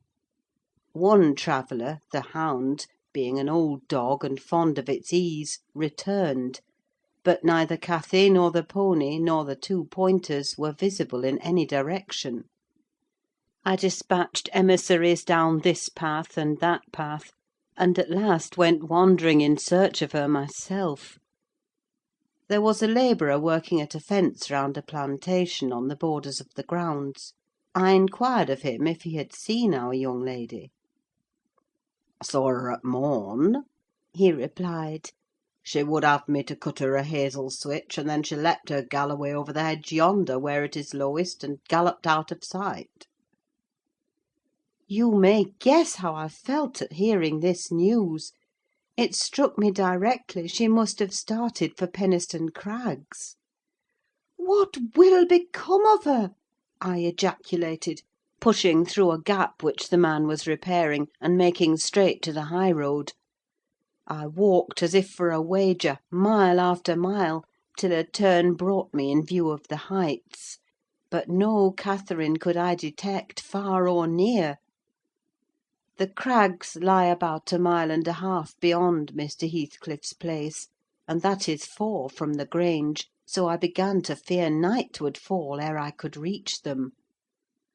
And what if she should have slipped in clambering among them, I reflected, and been killed, or broken some of her bones? My suspense was truly painful, and at first it gave me delightful relief to observe, in hurrying by the farmhouse, Charlie, the fiercest of the pointers, lying under a window, with swelled head and bleeding ear. I opened the wicket and ran to the door, knocking vehemently for admittance. A woman whom I knew, and who formerly lived at Gimmerton, answered. She had been servant there since the death of Mr. Earnshaw. "Ah!" said she, "you're coming a-seeking your little mistress. Don't be frightened: she's here safe, but I'm glad it isn't the master." "He's not at home, then, is he?" I panted, quite breathless with quick walking and alarm. "No, no," she replied. "Both he and Joseph are off, and I think they won't return this hour or more. Step in and rest you a bit." I entered, and beheld my stray lamb seated on the hearth, rocking herself in a little chair that had been her mother's when a child. Her hat was hung against the wall, and she seemed perfectly at home, laughing and chattering, in the best spirits imaginable, to Hareton, now a great strong lad of 18, who stared at her with considerable curiosity and astonishment, comprehending precious little of the fluent succession of remarks and questions which her tongue never ceased pouring forth. "Very well, miss," I exclaimed, concealing my joy under an angry countenance. "This is your last ride till papa comes back. I'll not trust you over the threshold again, you naughty, naughty girl." "Ah, Ellen!" she cried gaily, jumping up and running to my side. "I shall have a pretty story to tell to-night, and so you found me out. Have you ever been here in your life before?" "Put that hat on, and home at once," said I. "I'm dreadfully grieved at you, Miss Cathy. You've done extremely wrong. It's no use pouting and crying: that won't repay the trouble I've had scouring the country after you. To think how Mr. Linton charged me to keep you in, and you stealing off so! It shows you are a cunning little fox, and nobody will put faith in you any more." "What have I done?" sobbed she, instantly checked. "Papa charged me nothing. He'll not scold me, Ellen. He's never cross like you." "Come, come," I repeated. "I'll tie the riband. Now, let us have no petulance." Oh, for shame! You 13 years old, and such a baby!" This exclamation was caused by her pushing the hat from her head, and retreating to the chimney out of my reach. "Nay," said the servant, "don't be hard on the bonny lass, Mrs. Dean. We made her stop. She'd fain have ridden forwards, afeard you should be uneasy. Hareton offered to go with her, and I thought he should. It's a wild road over the hills." Hareton, during the discussion, stood with his hands in his pockets, too awkward to speak, though he looked as if he did not relish my intrusion. "How long am I to wait?" I continued, disregarding the woman's interference. "It will be dark in 10 minutes. Where is the pony, Miss Cathy? And where is Phoenix? I shall leave you unless you be quick, so please yourself." "The pony is in the yard," she replied, "and Phoenix is shut in there. He's bitten, and so is Charlie. I was going to tell you all about it, but you are in a bad temper, and don't deserve to hear." I picked up her hat, and approached to reinstate it; but, perceiving that the people of the house took her part, she commenced capering round the room, and, on my giving chase, ran like a mouse over and under and behind the furniture, rendering it ridiculous for me to pursue. Hareton and the woman laughed, and she joined them, and waxed more impertinent still, till I cried, in great irritation, "Well, Miss Cathy, if you were aware whose house this is, you'd be glad enough to get out." "It's your father's, isn't it?" said she, turning to Hareton. "Nay," he replied, looking down and blushing bashfully. He could not stand a steady gaze from her eyes, though they were just his own. "Whose then? Your master's?" she asked. He coloured deeper, with a different feeling, muttered an oath, and turned away. "Who is his master?" continued the tiresome girl, appealing to me. "He talked about our house and our folk. I thought he had been the owner's son. And he never said Miss. He should have done, shouldn't he, if he's a servant?"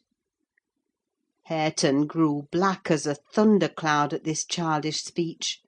I silently shook my questioner, and at last succeeded in equipping her for departure. "Now get my horse," she said, addressing her unknown kinsman, as she would one of the stable boys at the Grange. "And you may come with me. I want to see where the goblin hunter rises in the marsh, and to hear about the fairishes, as you call them. But make haste. What's the matter? Get my horse, I say." "I'll see thee damned before I be thy servant," growled the lad. "You'll see me what?" asked Catherine, in surprise. "Damned, thou saucy witch!" he replied. "There, Miss Cathy, you see you have got into pretty company," I interposed. "Nice words to be used to a young lady. Pray don't begin to dispute with him. Come, let us seek for Minnie ourselves, and be gone." "But, Ellen," cried she, staring fixed in astonishment, "how dare he speak so to me? Mustn't he be made to do as I ask him? You wicked creature, I shall tell papa what you said. Now then!" Hareton did not appear to feel this threat, so the tears sprang into her eyes with indignation. "You bring the pony," she exclaimed, turning to the woman, "and let my dog free this moment." "Softly, miss," answered she addressed. "You'll lose nothing by being civil. Though Mr. Hareton there be not the master's son, he's your cousin, and I was never hired to serve you." "He my cousin!" cried Cathy, with a scornful laugh. "Yes, indeed," responded her reprover. "Oh, Ellen, don't let them say such things!" she pursued, in great trouble. "Papa is gone to fetch my cousin from London. My cousin is a gentleman's son. That my—" She stopped, and wept outright, upset at the bare notion of relationship with such a clown. "Hush, hush!" I whispered. "People can have many cousins, and of all sorts, Miss Cathy, without being any the worse for it: only they needn't keep their company if they be disagreeable and bad." He's not my cousin Ellen," she went on, gathering fresh grief from reflection, and flinging herself into my arms for refuge from the idea.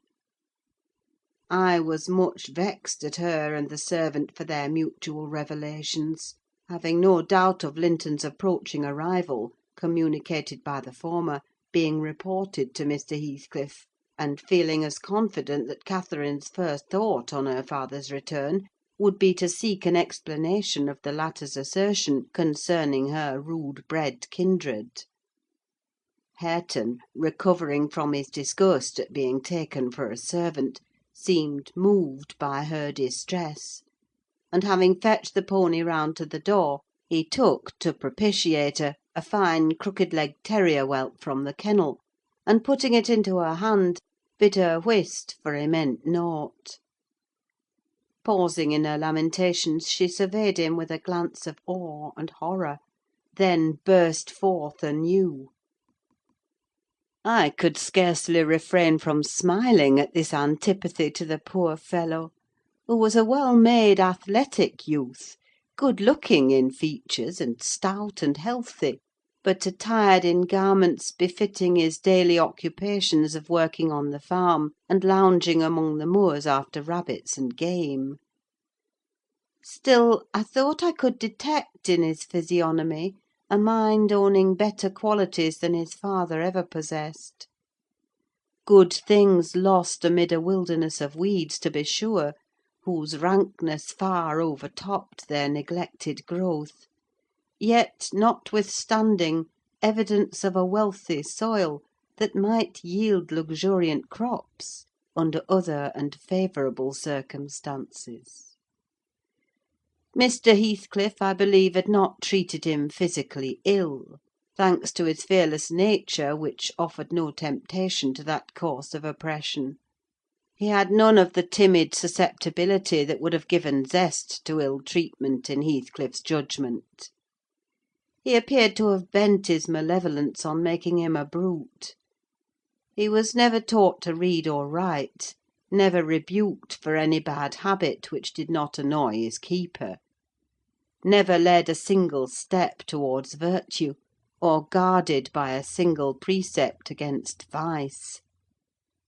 And, from what I heard, Joseph contributed much to his deterioration by a narrow-minded partiality, which prompted him to flatter and pet him as a boy, because he was the head of the old family.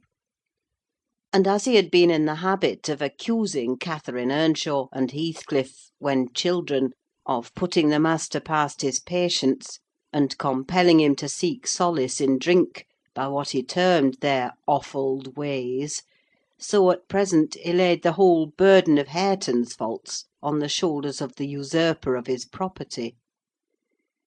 If the lad swore, he wouldn't correct him, nor however culpably he behaved. It gave Joseph satisfaction, apparently, to watch him go the worst lengths. He allowed that the lad was ruined, that his soul was abandoned to perdition; but then he reflected that Heathcliff must answer for it. Hareton's blood would be required at his hands, and there lay immense consolation in that thought. Joseph had instilled into him a pride of name and of his lineage. He would, had he dared, have fostered hate between him and the present owner of the Heights; but his dread of that owner amounted to superstition, and he confined his feelings regarding him to muttered innuendos and private comminations. I don't pretend to be intimately acquainted with the mode of living customary in those days at Wuthering Heights.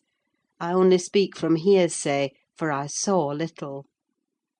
The villagers affirmed Mr. Heathcliff was near, and a cruel hard landlord to his tenants; but the house inside had regained its ancient aspect of comfort under female management, and the scenes of riot, common in Hindley's time, were not now enacted within its walls.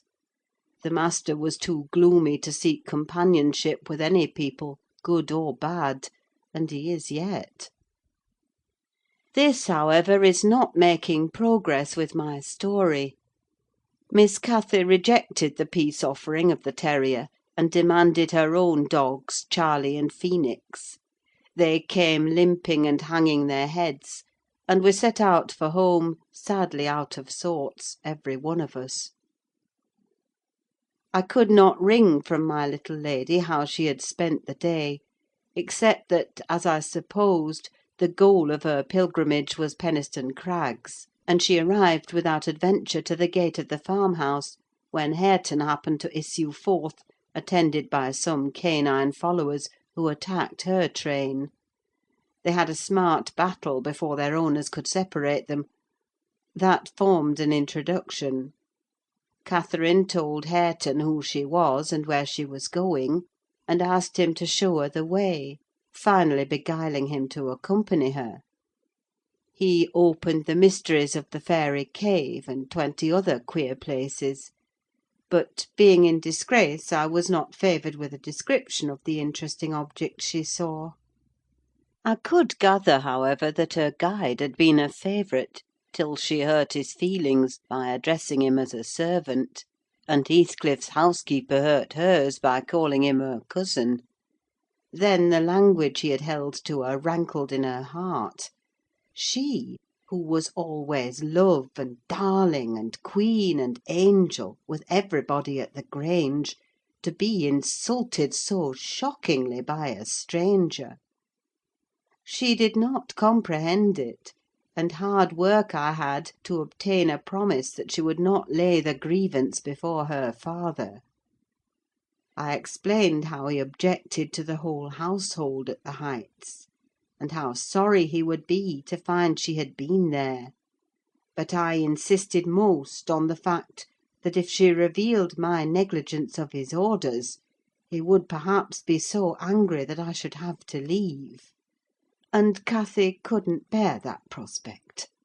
She pledged her word, and kept it, for my sake. After all, she was a sweet little girl. End of chapter 18. Chapter 19. A letter edged with black announced the day of my master's return.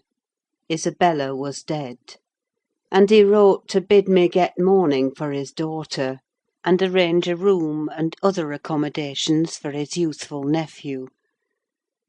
Catherine ran wild with joy at the idea of welcoming her father back, and indulged most sanguine anticipations of the innumerable excellencies of her real cousin. The evening of their expected arrival came.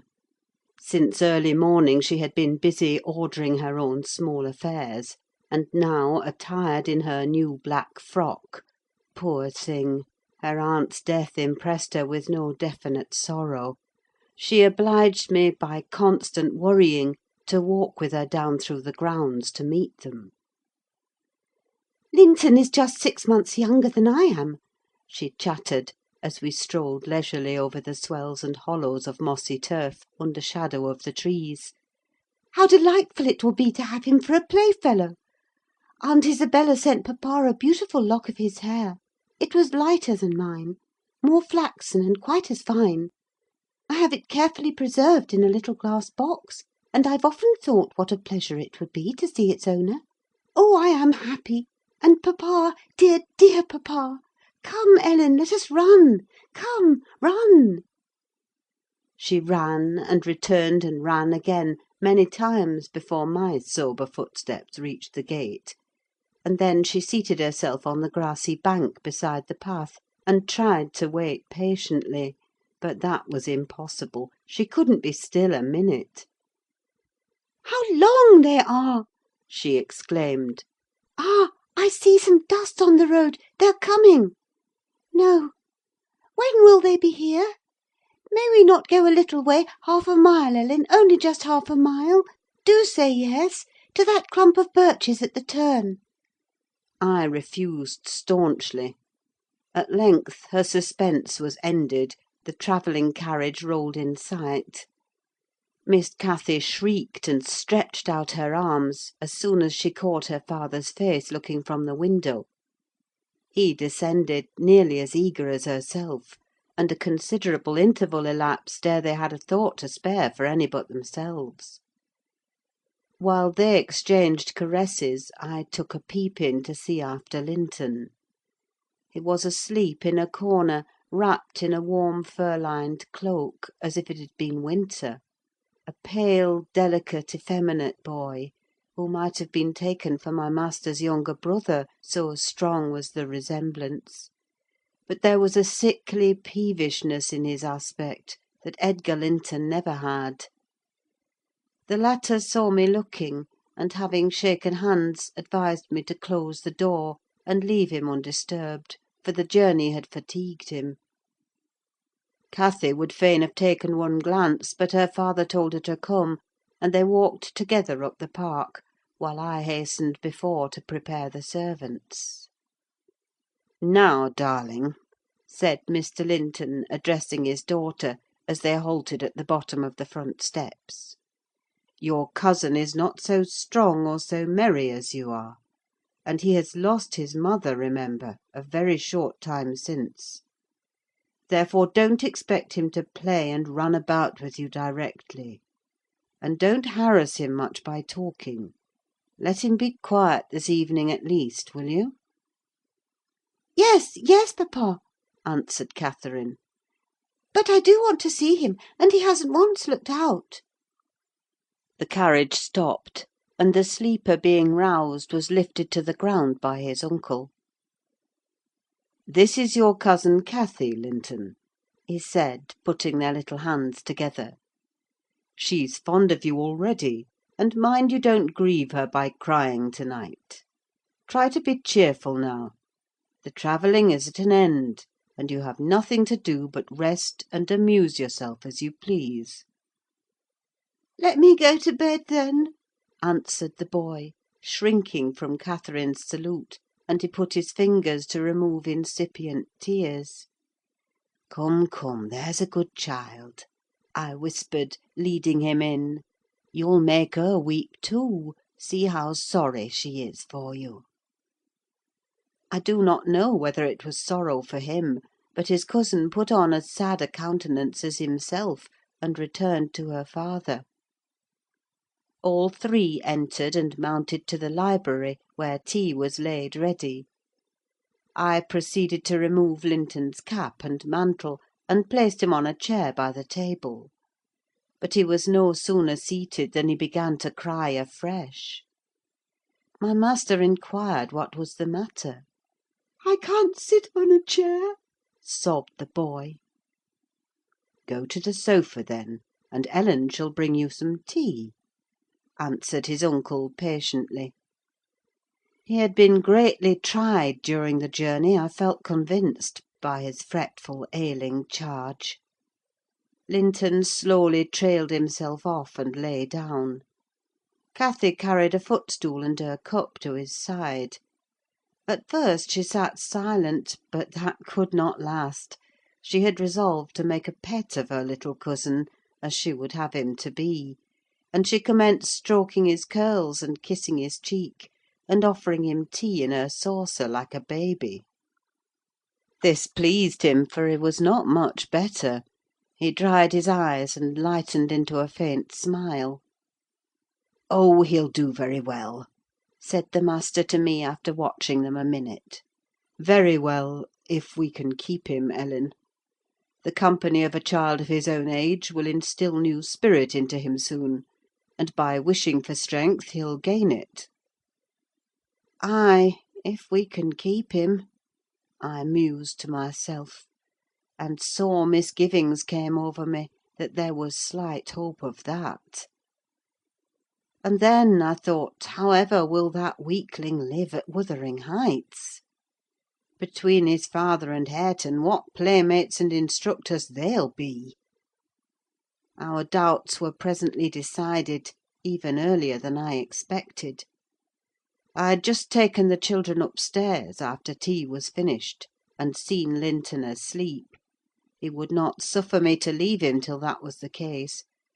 I had come down, and was standing by the table in the hall, lighting a bedroom candle for Mr. Edgar, when a maid stepped out of the kitchen, and informed me that Mr. Heathcliff's servant, Joseph, was at the door, and wished to speak with the master. "I shall ask him what he wants first," I said, in considerable trepidation. "A very unlikely hour to be troubling people, and the instant they have returned from a long journey. I don't think the master can see him." Joseph had advanced through the kitchen as I uttered these words, and now presented himself in the hall. He was donned in his Sunday garments, with his most sanctimonious and sourest face, and holding his hat in one hand and his stick in the other, he proceeded to clean his shoes on the mat. "Good evening, Joseph," I said coldly. "What business brings you here to-night?" "It's Maister Linton I mun speak to," he answered, waving me disdainfully aside. "Mr. Linton is going to bed. Unless you have something particular to say, I'm sure he won't hear it now," I continued. "You had better sit down in there, and entrust your message to me." "Which is his arm?" pursued the fellow, surveying the range of closed doors. I perceived he was bent on refusing my mediation, so very reluctantly I went up to the library, and announced the unseasonable visitor, advising that he should be dismissed till next day. Mr. Linton had no time to empower me to do so, for Joseph mounted close at my heels, and pushing into the apartment, planted himself at the far side of the table, with his two fists clapped on the head of his stick, and began in an elevated tone, as if anticipating opposition. "Heathcliff has sent me for his lad, and I mun go back 'bout him." Edgar Linton was silent a minute. An expression of exceeding sorrow overcast his features. He would have pitied the child on his own account, but, recalling Isabella's hopes and fears, and anxious wishes for her son, and her commendations of him to his care, he grieved bitterly at the prospect of yielding him up, and searched in his heart how it might be avoided. No plan offered itself. The very exhibition of any desire to keep him would have rendered the claimant more peremptory. There was nothing left but to resign him. However, he was not going to rouse him from his sleep. "Tell Mr. Heathcliff," he answered calmly, "that his son shall come to Wuthering Heights to-morrow. He is in bed, and too tired to go the distance now. You may also tell him that the mother of Linton desired him to remain under my guardianship, and at present his health is very precarious." "No," said Joseph, giving a thud with his prop on the floor, and assuming an authoritative air. "No, that means nought. Heathcliff makes no count o' t' mother, nor ye norther; but he'll hev his lad, and I mun tak him: so now you know." "You shall not to-night," answered Linton decisively. "Walk downstairs at once, and repeat to your master what I have said. Ellen, show him down.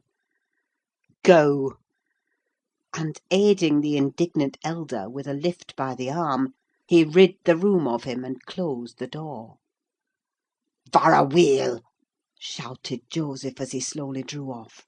"To morn he's come himseln, and thrust him out if you dare!"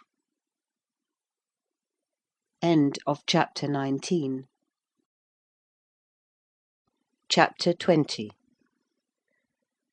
To obviate the danger of this threat being fulfilled, Mr. Linton commissioned me to take the boy home early on Catherine's pony; and, said he, "as we shall now have no influence over his destiny, good or bad, you must say nothing of where he has gone to my daughter.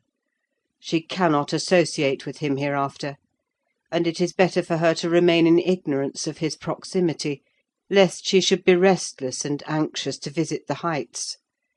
Merely tell her his father sent for him suddenly, and he has been obliged to leave us." Linton was very reluctant to be roused from his bed at 5 o'clock, and astonished to be informed that he must prepare for further travelling; but I softened off the matter by stating that he was going to spend some time with his father, Mr. Heathcliff, who wished to see him so much he did not like to defer the pleasure till he should recover from his late journey. My father!" he cried in strange perplexity. "Mamma never told me I had a father. Where does he live? I'd rather stay with uncle." "He lives a little distance from the Grange," I replied, "just beyond those hills: not so far, but you may walk over here when you get hearty. And you should be glad to go home and to see him. You must try to love him as you did your mother, and then he will love you."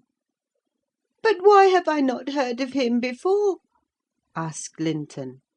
"Why didn't mamma and he live together as other people do?" "He had business to keep him in the north," I answered, "and your mother's health required her to reside in the south." "And why didn't mamma speak to me about him?" persevered the child. "She often talked of uncle, and I learnt to love him long ago. How am I to love papa? I don't know him." "Oh, all children love their parents," I said. "Your mother perhaps thought you would want to be with him, if she mentioned him often to you. Let us make haste: an early ride on such a beautiful morning is much preferable to an hour's more sleep." "Is she to go with us?" he demanded. "The little girl I saw yesterday?" "Not now," replied I. "Is uncle?" he continued. "No, I shall be your companion there," I said. Linton sank back on his pillow, and fell into a brown study. "I won't go without uncle," he cried at length. "I can't tell where you mean to take me." I attempted to persuade him of the naughtiness of showing reluctance to meet his father. Still he obstinately resisted any progress towards dressing, and I had to call for my master's assistance in coaxing him out of bed.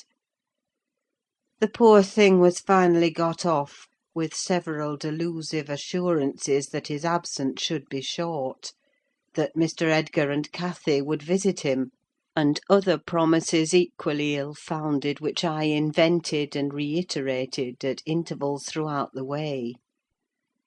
The pure heather-scented air, the bright sunshine, and the gentle canter of Minnie relieved his despondency after a while. He began to put questions concerning his new home and its inhabitants with greater interest and liveliness. "Is Wuthering Heights as pleasant a place as Thrushcross Grange?" he inquired, turning to take a last glance into the valley, whence a light mist mounted and formed a fleecy cloud on the skirts of the blue.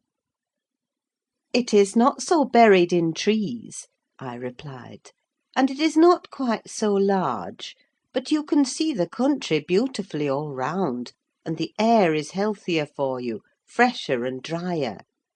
You will, perhaps, think the building old and dark at first, though it is a respectable house, the next best in the neighbourhood.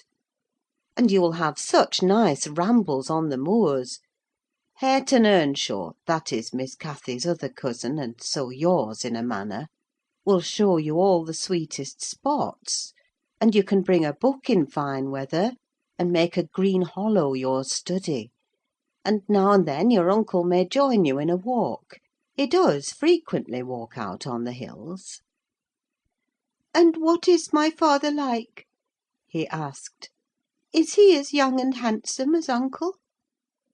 "He's as young," said I, "but he has black hair and eyes, and looks sterner; and he is taller and bigger altogether. He'll not seem to you so gentle and kind at first, perhaps, because it is not his way. Still, mind you be frank and cordial with him, and naturally he'll be fonder of you than any uncle, for you are his own." "Black hair and eyes!" mused Linton. "I can't fancy him. Then I am not like him, am I?" "Not much," I answered. Not a morsel, I thought, surveying with regret the white complexion and slim frame of my companion, and his large, languid eyes, his mother's eyes, save that, unless a morbid touchiness kindled them a moment, they had not a vestige of her sparkling spirit. "How strange that he should never come to see mamma and me!" he murmured. "Has he ever seen me? If he has, I must have been a baby: I remember not a single thing about him." "Why, Master Linton," said I, 300 miles is a great distance, and 10 years seem very different in length to a grown-up person, compared with what they do to you. It is probable Mr. Heathcliff proposed going from summer to summer, but never found a convenient opportunity, and now it is too late. Don't trouble him with questions on the subject: it will disturb him for no good." The boy was fully occupied with his own cogitations for the remainder of the ride, till we halted before the farmhouse garden gate. I watched to catch his impressions in his countenance. He surveyed the carved front and low-browed lattices, the straggling gooseberry bushes and crooked firs, with solemn intentness, and then shook his head. His private feelings entirely disapproved of the exterior of his new abode. But he had sense to postpone complaining: there might be compensation within. Before he dismounted, I went and opened the door. It was 6:30: the family had just finished breakfast; the servant was clearing and wiping down the table. Joseph stood by his master's chair, telling some tale concerning a lame horse, and Hareton was preparing for the hayfield. "Hello, Nelly," said Mr. Heathcliff, when he saw me. "I feared I should have to come down and fetch my property myself. You've brought it, have you? Let us see what we can make of it." He got up and strode to the door. Hareton and Joseph followed in gaping curiosity. Poor Linton ran a frightened eye over the faces of the three. "Surely," said Joseph, after a grave inspection, "he's swapped with ye, maister, and yon's his lass." Heathcliff, having stared his son into an ague of confusion, uttered a scornful laugh.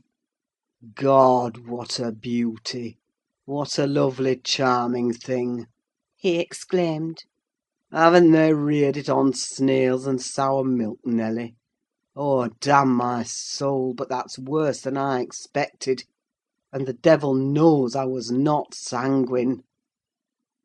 I bid the trembling and bewildered child get down and enter. He did not thoroughly comprehend the meaning of his father's speech, or whether it were intended for him. Indeed, he was not yet certain that the grim, sneering stranger was his father.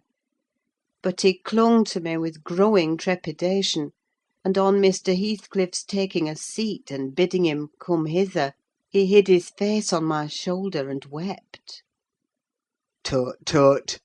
said Heathcliff, stretching out a hand and dragging him roughly between his knees, and then holding up his head by the chin. "None of that nonsense! We're not going to hurt thee, Linton. Isn't that thy name? Thou art thy mother's child entirely. Where's my share in thee, puling chicken?" He took off the boy's cap and pushed back his thick flaxen curls, felt his slender arms and his small fingers; during which examination Linton ceased crying, and lifted his great blue eyes to inspect the inspector. "Do you know me?" asked Heathcliff, having satisfied himself that the limbs were all equally frail and feeble. "No," said Linton, with a gaze of vacant fear. You've heard of me, I daresay? "No," he replied again. No? What a shame of your mother, never to waken your filial regard for me! You are my son, then, I'll tell you. And your mother was a wicked slut to leave you in ignorance of the sort of father you possessed. Now don't wince and colour up, though it is something to see you have not white blood. Be a good lad, and I'll do for you. Nelly, if you be tired, you may sit down. If not, get home again. I guess you'll report what you hear and see to the cipher at the Grange, and this thing won't be settled while you linger about it." "Well," replied I hope you'll be kind to the boy, Mr. Heathcliff, or you'll not keep him long. And he's all you have akin in the wide world that you will ever know, remember." "I'll be very kind to him, you needn't fear," he said, laughing. "only nobody else must be kind to him. I'm jealous of monopolising his affection. And to begin my kindness, Joseph, bring the lad some breakfast. Hareton, you infernal calf, begone to your work. Yes, Nell," he added, when they had departed, my son is prospective owner of your place, and I should not wish him to die till I was certain of being his successor. Besides, he's mine, and I want the triumph of seeing my descendant fairly lord of their estates; my child hiring their children to till their father's lands for wages. That is the sole consideration which can make me endure the whelp. I despise him for himself, and hate him for the memories he revives; but that consideration is sufficient. He's as safe with me, and shall be tended as carefully as your master tends his own. I have a room upstairs furnished for him in handsome style. I've engaged a tutor, also, to come 3 times a week, from 20 miles distance, to teach him what he pleases to learn. I've ordered Hareton to obey him; and, in fact, I've arranged everything with a view to preserve the superior and the gentleman in him above his associates. I do regret, however, that he so little deserves the trouble. If I wished any blessing in the world, it was to find him a worthy object of pride; and I'm bitterly disappointed with the whey-faced, whining wretch."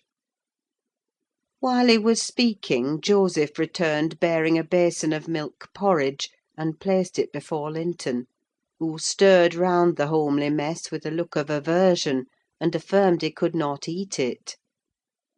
I saw the old manservant shared largely in his master's scorn of the child, though he was compelled to retain the sentiment in his heart, because Heathcliff plainly meant his underlings to hold him in honour.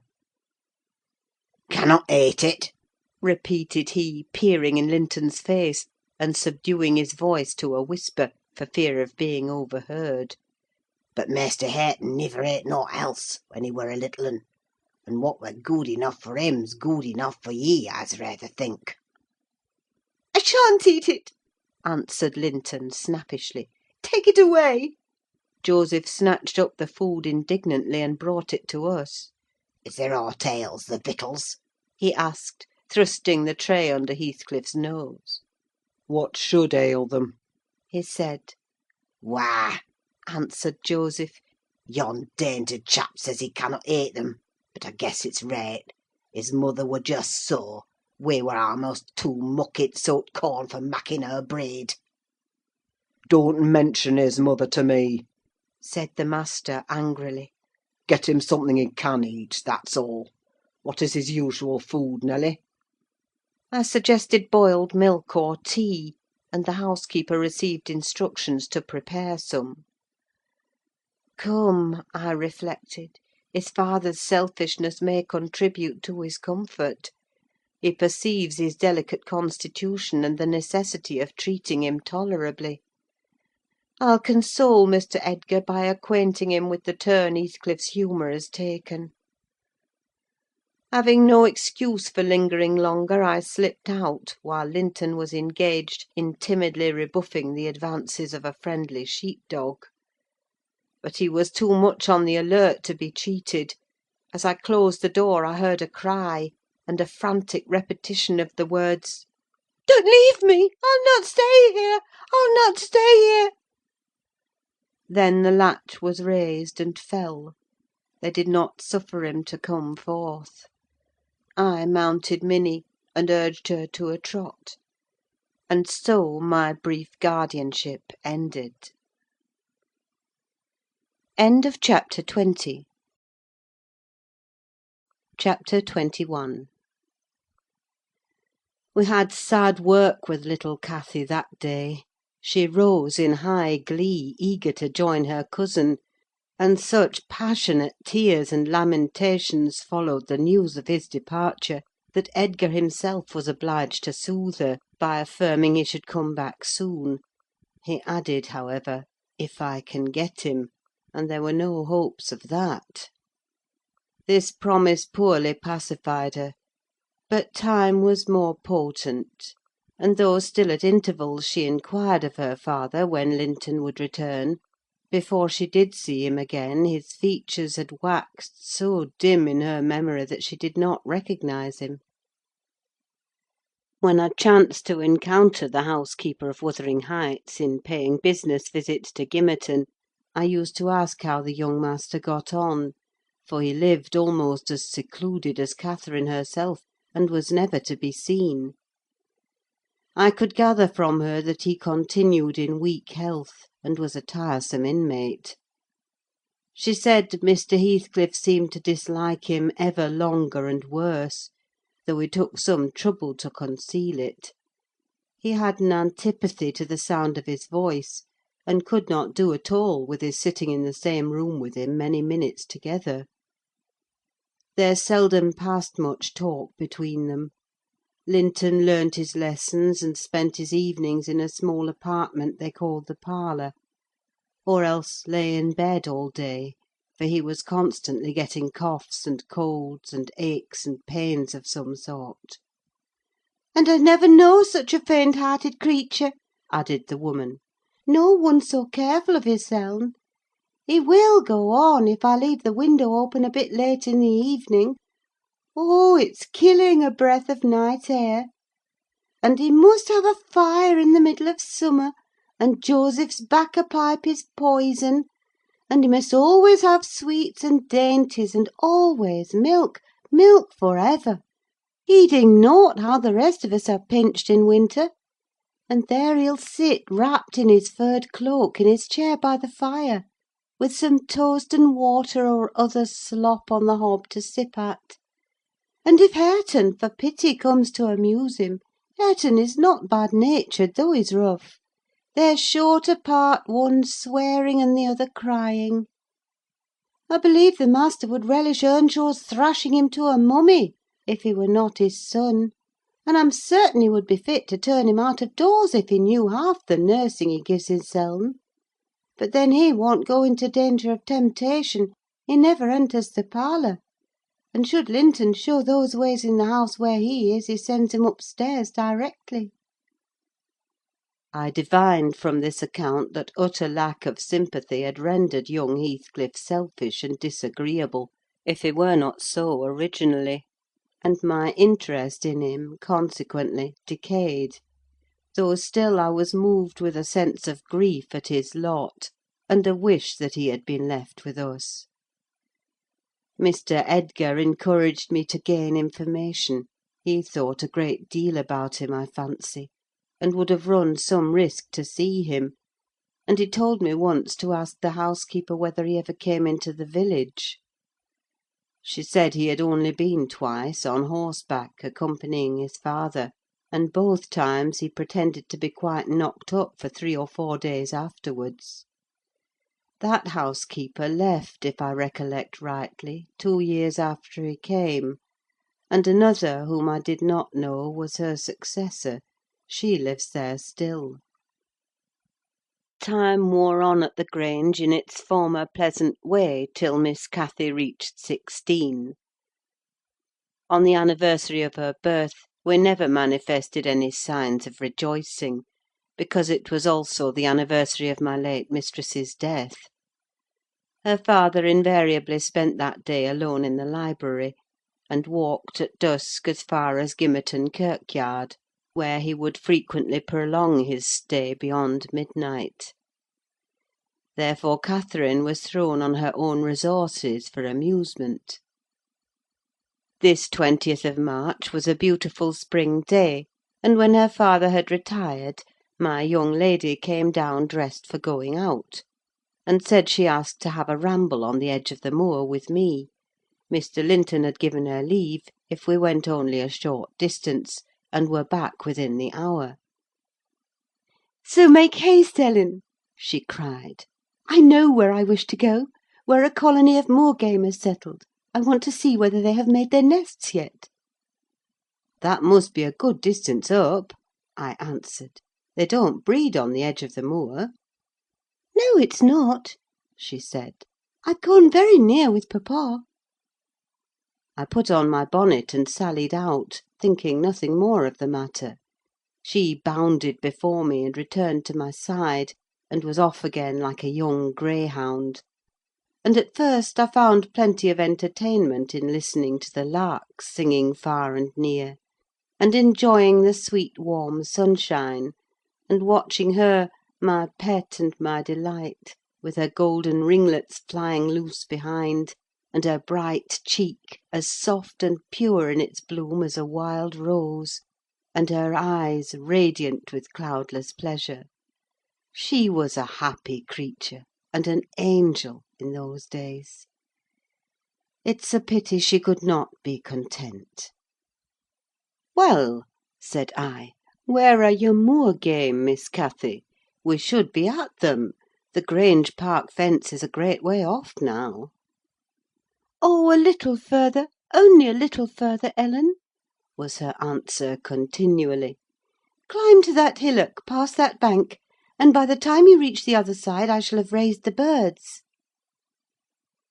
But there were so many hillocks and banks to climb and pass, that at length I began to be weary, and told her we must halt and retrace our steps.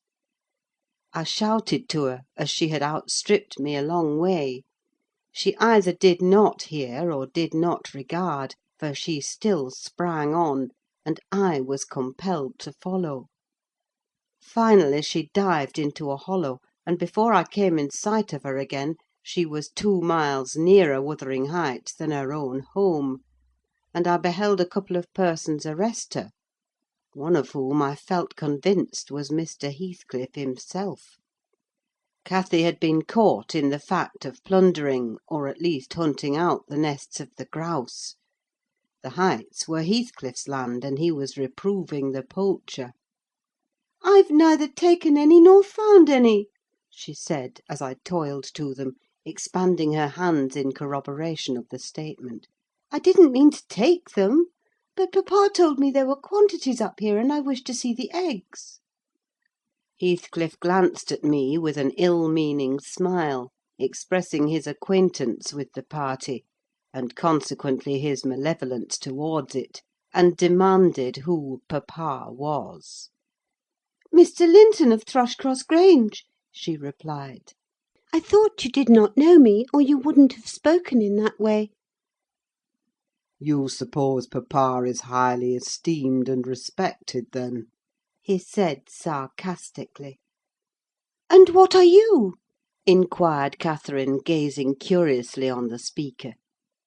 "That man I've seen before: is he your son?" She pointed to Hareton, the other individual, who had gained nothing but increased bulk and strength by the addition of 2 years to his age. He seemed as awkward and rough as ever. "Miss Cathy," I interrupted, "it will be 3 hours instead of 1 that we are out presently. We really must go back." "No, that man is not my son," answered Heathcliff, pushing me aside. "but I have one, and you have seen him before, too; and though your nurse is in a hurry, I think both you and she would be the better for a little rest. Will you just turn this nab of heath and walk into my house? You'll get home earlier for the ease, and you shall receive a kind welcome." I whispered Catherine that she mustn't on any account accede to the proposal. It was entirely out of the question. "Why?" she asked aloud. "I'm tired of running, and the ground is dewy. I can't sit here. Let us go, Ellen. Besides, he says I have seen his son. He's mistaken, I think, but I guess where he lives: at the farmhouse I visited in coming from Penistone Crags. Don't you?" "I do. Come, Nelly, hold your tongue. It will be a treat for her to look in on us. Hareton, get forwards with the lass. You shall walk with me, Nelly." "No, she's not going to any such place!" I cried, struggling to release my arm, which he had seized. But she was almost at the door-stones already, scampering round the brow at full speed. Her appointed companion did not pretend to escort her: he shied off by the roadside and vanished. "Mr. Heathcliff, it's very wrong," I continued. "You know you mean no good. And there she'll see Linton, and all will be told as soon as ever we return, and I shall have the blame." "I want her to see Linton," he answered. "He's looking better these few days. It's not often he's fit to be seen. And we'll soon persuade her to keep the visit secret. Where is the harm of it?" "The harm of it is that her father would hate me if he found I suffered her to enter your house; and I am convinced you have a bad design in encouraging her to do so," I replied. "My design is as honest as possible. I'll inform you of its whole scope," he said. "that the two cousins may fall in love and get married. I'm acting generously to your master: his young chit has no expectations; and should she second my wishes, she'll be provided for at once as joint successor with Linton." "If Linton died," I answered, "and his life is quite uncertain, Catherine would be the heir." "No, she would not," he said. "There is no clause in the will to secure it so. His property would go to me. But to prevent disputes, I desire their union, and am resolved to bring it about." "And I'm resolved she shall never approach your house with me again," I returned, as we reached the gate where Miss Cathy waited our coming. Heathcliff bade me be quiet, and, preceding us up the path, hastened to open the door. My young lady gave him several looks, as if she could not exactly make up her mind what to think of him; but now he smiled when he met her eye, and softened his voice in addressing her, and I was foolish enough to imagine the memory of her mother might disarm him from desiring her injury. Linton stood on the hearth. He had been out walking in the fields, for his cap was on, and he was calling to Joseph to bring him dry shoes. He had grown tall of his age, still wanting some months of 16. His features were pretty yet, and his eye and complexion brighter than I remembered them, though with merely temporary lustre borrowed from the salubrious air and genial sun. "Now, who is that?" asked Mr. Heathcliff, turning to Cathy. "Can you tell?" "Your son," she said, having doubtfully surveyed first one and then the other. "Yes, yes," answered he. "But is this the only time you have beheld him? Think. Ah, you have a short memory. Linton, don't you recall your cousin that you used to tease us so with wishing to see?" "What, Linton?" cried Cathy, kindling into joyful surprise at the name. "Is that little Linton? He's taller than I am. Are you Linton?" The youth stepped forward and acknowledged himself. She kissed him fervently, and they gazed with wonder at the change time had wrought in the appearance of each. Catherine had reached her full height; her figure was both plump and slender, elastic as steel, and her whole aspect sparkling with health and spirits. Linton's looks and movements were very languid, and his form extremely slight; but there was a grace in his manner that mitigated these defects, and rendered them not unpleasing. After exchanging numerous marks of fondness with him, his cousin went to Mr. Heathcliff, who lingered by the door, dividing his attention between the objects inside and those that lay without; pretending, that is, to observe the latter, and really noting the former alone. "And you are my uncle, then?" she cried, reaching up to salute him. "I thought I liked you, though you were cross at first. Why don't you visit at the Grange with Linton? To live all these years such close neighbours and never see us, is odd.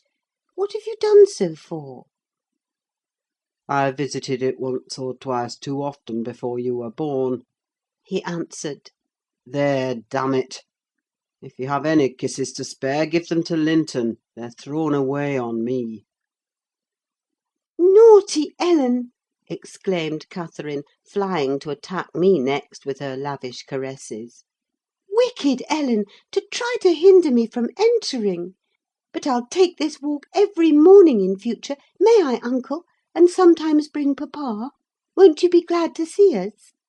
"Of course," replied the uncle, with a hardly suppressed grimace, resulting from his deep aversion to both the proposed visitors. "But stay," he continued, turning towards the young lady. "now I think of it, I'd better tell you. Mr. Linton has a prejudice against me. We quarrelled at one time of our lives with unchristian ferocity; and if you mention coming here to him, he'll put a veto on your visits altogether. Therefore you must not mention it, unless you be careless of seeing your cousin hereafter. You may come, if you will, but you must not mention it." "Why did you quarrel?" asked Catherine, considerably crestfallen. "He thought me too poor to wed his sister," answered Heathcliff, "and was grieved that I got her. His pride was hurt, and he'll never forgive it." "That's wrong," said the young lady. "Some time I'll tell him so. But Linton and I have no share in your quarrel. I'll not come here, then. He shall come to the Grange." "It will be too far for me," murmured her cousin. "To walk 4 miles would kill me. No, come here, Miss Catherine, now and then. Not every morning, but once or twice a week." The father launched towards his son a glance of bitter contempt. "I am afraid, Nelly, I shall lose my labour," he muttered to me. "Miss Catherine, as the ninny calls her, will discover his value, and send him to the devil. Now, if it had been Hareton! Do you know that 20 times a day I covet Hareton, with all his degradation? I'd have loved the lad had he been some one else. But I think he's safe from her love. I'll pit him against that paltry creature, unless it bestir itself briskly. We calculate it will scarcely last till it is 18. Oh, confound the vapid thing! He's absorbed in drying his feet, and never looks at her. Linton!" "Yes, father?" answered the boy. "Have you nothing to show your cousin anywhere about? Not even a rabbit or a weasel's nest? Take her into the garden before you change your shoes, and into the stable to see your horse." "Wouldn't you rather sit here?" asked Linton, addressing Cathy in a tone which expressed reluctance to move again. "I don't know," she replied, casting a longing look to the door, and evidently eager to be active. He kept his seat, and shrank closer to the fire. Heathcliff rose and went into the kitchen, and from thence to the yard, calling out for Hareton. Hareton responded, and presently the two re-entered. The young man had been washing himself, as was visible by the glow on his cheeks and his wetted hair. "Oh, I'll ask you, uncle!" cried Miss Cathy, recollecting the housekeeper's assertion. "That is not my cousin, is he?" "Yes," he replied. Your mother's nephew. Don't you like him? Catherine looked queer. Is he not a handsome lad? He continued. The uncivil little thing stood on tiptoe and whispered a sentence in Heathcliff's ear. He laughed. Hareton darkened. I perceived he was very sensitive to suspected slights, and had obviously a dim notion of his inferiority; but his master or guardian chased the frown by exclaiming, You'll be the favourite among us, Hareton. She says you are what was it? Well, something very flattering. Here, you go with her round the farm, and behave like a gentleman, mind. Don't use any bad words, and don't stare when the young lady is not looking at you, and be ready to hide your face when she is. And when you speak, say your words slowly, and keep your hands out of your pockets. Be off, and entertain her as nicely as you can. He watched the couple walking past the window. Earnshaw had his countenance completely averted from his companion. He seemed studying the familiar landscape with a stranger's and an artist's interest. Catherine took a sly look at him, expressing small admiration. She then turned her attention to seeking out objects of amusement for herself, and tripped merrily on, lilting a tune to supply the lack of conversation. I've tied his tongue, Observed Heathcliff. he'll not venture a single syllable all the time. Nelly, you recollect me at his age, nay, some years younger. Did I ever look so stupid, so gormless, as Joseph calls it? Worse, I replied, because more sullen with it. I've a pleasure in him. He continued, reflecting aloud. He has satisfied my expectations. If he were a born fool, I should not enjoy it half so much. But he's no fool, and I can sympathise with all his feelings, having felt them myself. I know what he suffers now, for instance, exactly. It is merely a beginning of what he shall suffer, though. And he'll never be able to emerge from his bathos of coarseness and ignorance.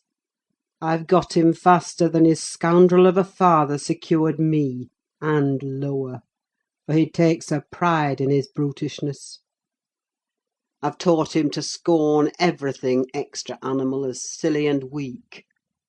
Don't you think Hindley would be proud of his son if he could see him? Almost as proud as I am of mine. But there's this difference. One is gold put to the use of paving stones, and the other is tin polished to ape a service of silver. Mine has nothing valuable about it, yet I shall have the merit of making it go as far as such poor stuff can go. His had first-rate qualities, and they are lost, rendered worse than unavailing. I have nothing to regret. He would have more than any but I are aware of. And the best of it is, Hareton is damnably fond of me. You'll own that I've outmatched Hindley there. If the dead villain could rise from his grave to abuse me for his offspring's wrongs, I should have the fun of seeing the said offspring fight him back again, indignant that he should dare to rail at the one friend he has in the world. Heathcliff chuckled a fiendish laugh at the idea. I made no reply, because I saw that he expected none. Meantime, our young companion, who sat too removed from us to hear what was said, began to evince symptoms of uneasiness, probably repenting that he had denied himself the treat of Catherine's society for fear of a little fatigue. His father remarked the restless glances wandering to the window, and the hand irresolutely extended towards his cap. "Get up, you idle boy!" He exclaimed with assumed heartiness. "Away after them! They're just at the corner by the stand of hives." Linton gathered his energies and left the hearth. The lattice was open, and as he stepped out, I heard Cathy inquiring of her unsociable attendant what was that inscription over the door. Hareton stared up and scratched his head like a true clown. "It's some damnable writing," he answered. "I cannot read it." "Can't read it?" cried Catherine. "I can read it. It's English. But I want to know why it is there." Linton giggled, the first appearance of mirth he had exhibited. "He does not know his letters," he said to his cousin. "Could you believe in the existence of such a colossal dunce?" "Is he all he should be?" asked Miss Cathy, seriously. "Or is he simple, not right? I've questioned him twice now, and each time he looked so stupid, I think he does not understand me. I can hardly understand him, I'm sure." Linton repeated his laugh, and glanced at Hareton tauntingly, who certainly did not seem quite clear of comprehension at that moment. "There's nothing the matter but laziness, is there, Earnshaw?" he said.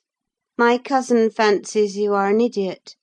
There you experience the consequence of scorning book-larning, as you would say. Have you noticed, Catherine, his frightful Yorkshire pronunciation?" "Why, where the devil is the use on't?" growled Hareton, more ready in answering his daily companion.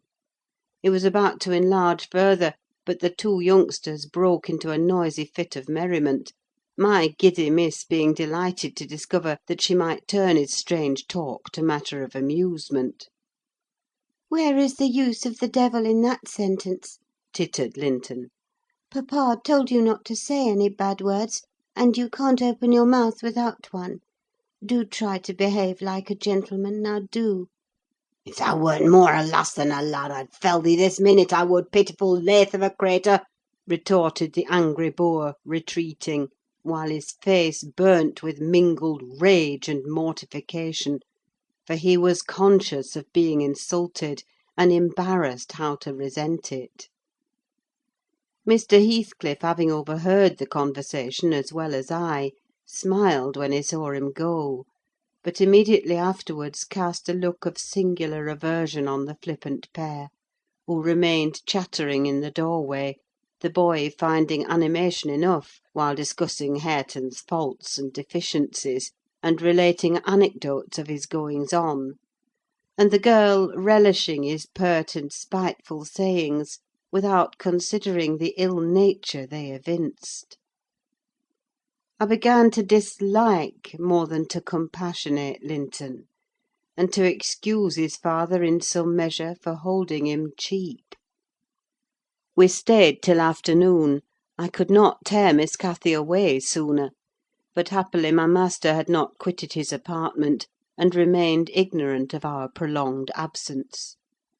As we walked home, I would fain have enlightened my charge on the characters of the people we had quitted, but she got it into her head that I was prejudiced against them. "Aha!" she cried. "You take papa's side, Ellen. You are partial, I know; or else you wouldn't have cheated me so many years into the notion that Linton lived a long way from here. I'm really extremely angry, only I'm so pleased I can't show it. But you must hold your tongue about my uncle. He's my uncle, remember, and I'll scold papa for quarrelling with him." And so she ran on, till I relinquished the endeavour to convince her of her mistake. She did not mention the visit that night, because she did not see Mr. Linton. Next day it all came out, sadly to my chagrin. And still I was not altogether sorry. I thought the burden of directing and warning would be more efficiently borne by him than me. But he was too timid in giving satisfactory reasons for his wish that she should shun connection with the household of the Heights; and Catherine liked good reasons for every restraint that harassed her petted will. "Papa!" she exclaimed, after the morning's salutations, "guess whom I saw yesterday in my walk on the moors?" Ah, papa, you started! You've not done right, have you now? I saw— But listen, and you shall hear how I found you out. And Ellen, who is in league with you, and yet pretended to pity me so, when I kept hoping, and was always disappointed, about Linton's coming back." She gave a faithful account of her excursion and its consequences; and my master, though he cast more than one reproachful look at me, said nothing till she had concluded. Then he drew her to him, and asked if she knew why he had concealed Linton's near neighbourhood from her. Could she think it was to deny her a pleasure that she might harmlessly enjoy? "It was because you disliked Mr. Heathcliff," she answered. "Then you believe I care more for my own feelings than yours, Cathy?" he said. "No, it was not because I disliked Mr. Heathcliff, but because Mr. Heathcliff dislikes me, and is a most diabolical man, delighting to wrong and ruin those he hates, if they give him the slightest opportunity. I knew that you could not keep up an acquaintance with your cousin without being brought into contact with him, and I knew he would detest you on my account. So, for your own good, and nothing else, I took precautions that you should not see Linton again. I meant to explain this some time as you grew older, and I am sorry I delayed it." "But Mr. Heathcliff was quite cordial, papa," observed Catherine, not at all convinced. "And he didn't object to our seeing each other. He said I might come to his house when I pleased, only I must not tell you, because you had quarrelled with him, and would not forgive him for marrying Aunt Isabella. And you won't. You are the one to be blamed. He is willing to let us be friends, at least, Linton and I, and you are not." My master, perceiving that she would not take his word for her uncle-in-law's evil disposition, gave a hasty sketch of his conduct to Isabella, and the manner in which Wuthering Heights became his property. He could not bear to discourse long upon the topic, for though he spoke little of it, he still felt the same horror and detestation of his ancient enemy that had occupied his heart ever since Mrs. Linton's death. "She might have been living yet, if it had not been for him," was his constant bitter reflection; and in his eyes Heathcliff seemed a murderer. Miss Cathy, conversant with no bad deeds except her own slight acts of disobedience, injustice, and passion, arising from hot temper and thoughtlessness, and repented of on the day they were committed, was amazed at the blackness of spirit that could brood on and cover revenge for years, and deliberately prosecute its plans without a visitation of remorse. She appeared so deeply impressed and shocked at this new view of human nature, excluded from all her studies and all her ideas till now, that Mr. Edgar deemed it unnecessary to pursue the subject. He merely added, "You will know hereafter, darling, why I wish you to avoid his house and family. Now return to your old employments and amusements, and think no more about them." Catherine kissed her father, and sat down quietly to her lessons for a couple of hours, according to custom. Then she accompanied him into the grounds, and the whole day passed as usual. But in the evening, when she had retired to her room, and I went to help her to undress, I found her crying, on her knees by the bedside. "Oh, fie, silly child!" I exclaimed. "If you had any real griefs, you'd be ashamed to waste a tear on this little contrariety. You never had one shadow of substantial sorrow, Miss Catherine. Suppose for a minute that master and I were dead, and you were by yourself in the world: how would you feel then? Compare the present occasion with such an affliction as that, and be thankful for the friends you have, instead of coveting more." "I'm not crying for myself, Ellen," she answered. "It's for him. He expected to see me again to-morrow, and there he'll be so disappointed, and he'll wait for me, and I shan't come." "Nonsense!" said I. "Do you imagine he has thought as much of you as you have of him? Hasn't he Hareton for a companion? Not 1 in 100 would weep at losing a relation they'd just seen twice for 2 afternoons. Linton will conjecture how it is, and trouble himself no further about you." "But may I not write a note to tell him why I cannot come?" she asked, rising to her feet. "And just send those books I promised to lend him? His books are not as nice as mine, and he wanted to have them extremely, when I told him how interesting they were. May I not, Ellen?" "No, indeed! No, indeed!" replied I, with decision. "Then he would write to you, and there'd never be an end of it. No, Miss Catherine, the acquaintance must be dropped entirely. So papa expects, and I shall see that it is done." "But how can one little note—" she recommenced, putting on an imploring countenance. "Silence!" I interrupted. "We'll not begin with your little notes. Get into bed."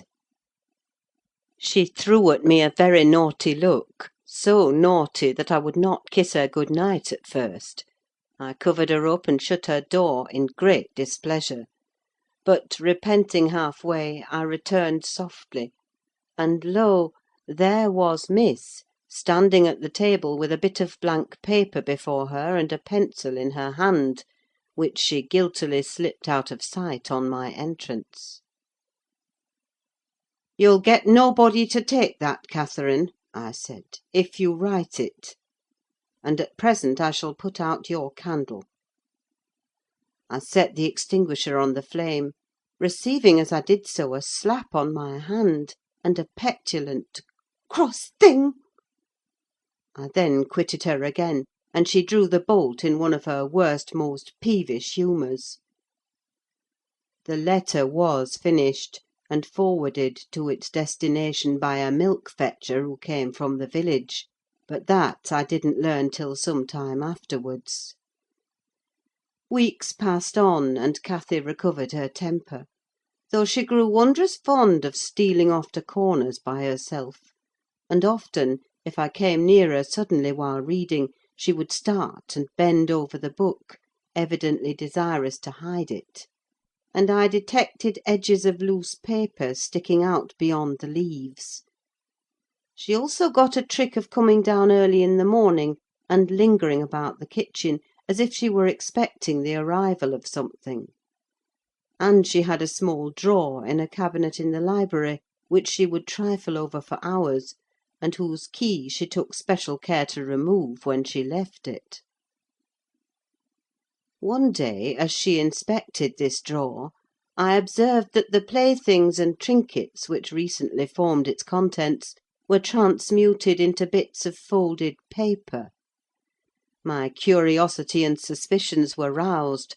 I determined to take a peep at her mysterious treasures; so at night, as soon as she and my master were safe upstairs, I searched, and readily found among my house keys one that would fit the lock. Having opened, I emptied the whole contents into my apron, and took them with me to examine at leisure in my own chamber.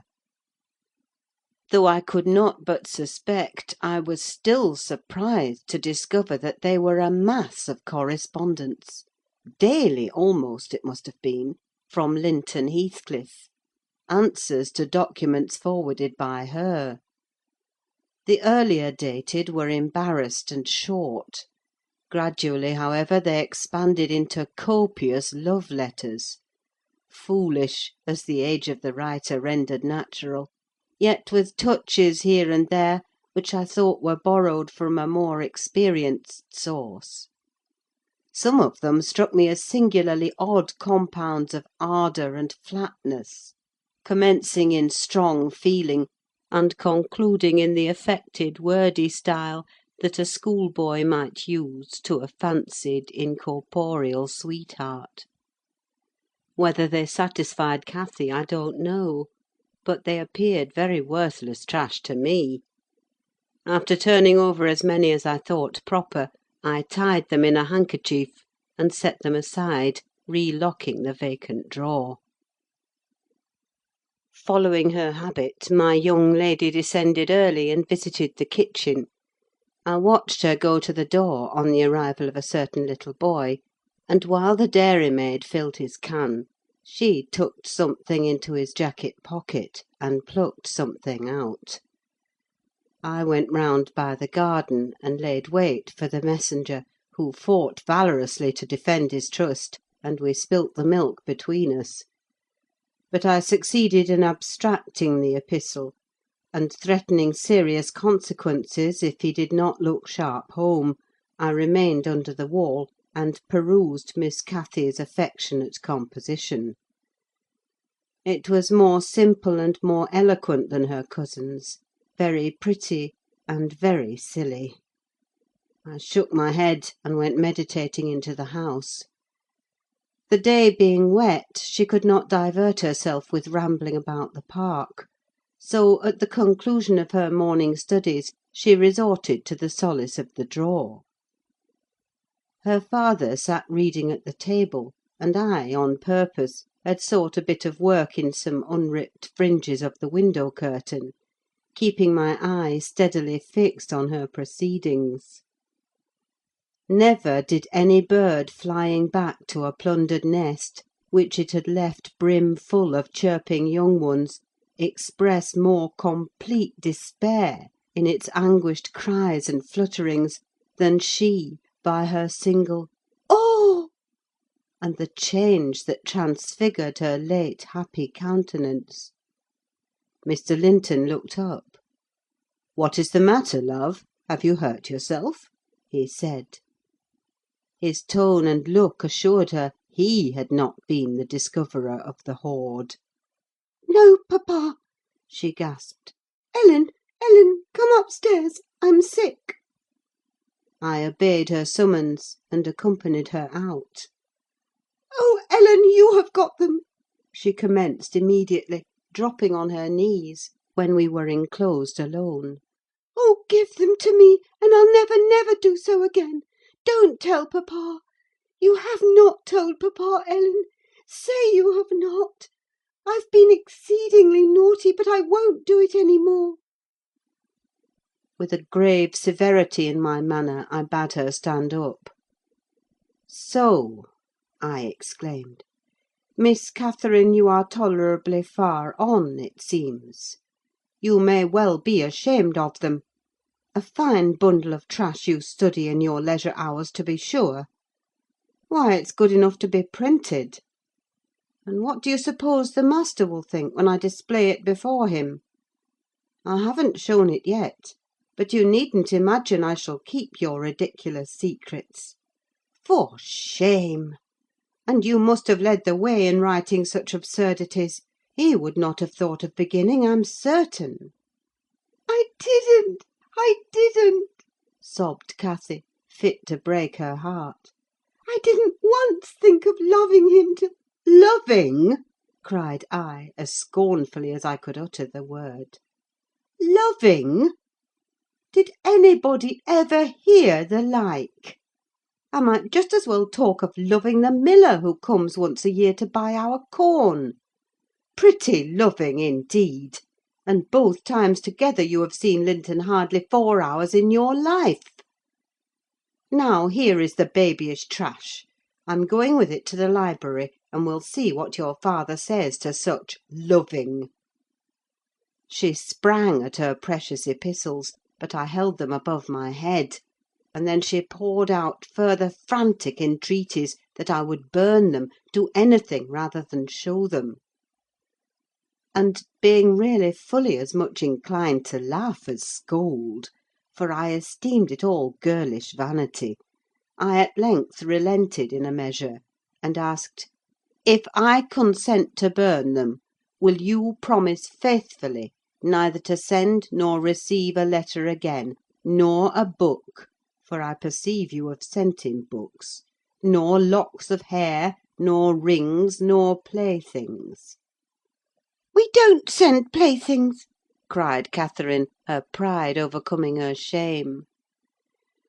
"Nor anything at all, then, my lady," I said. "Unless you will, here I go." "I promise, Ellen!" she cried, catching my dress. "Oh, put them in the fire, do, do!"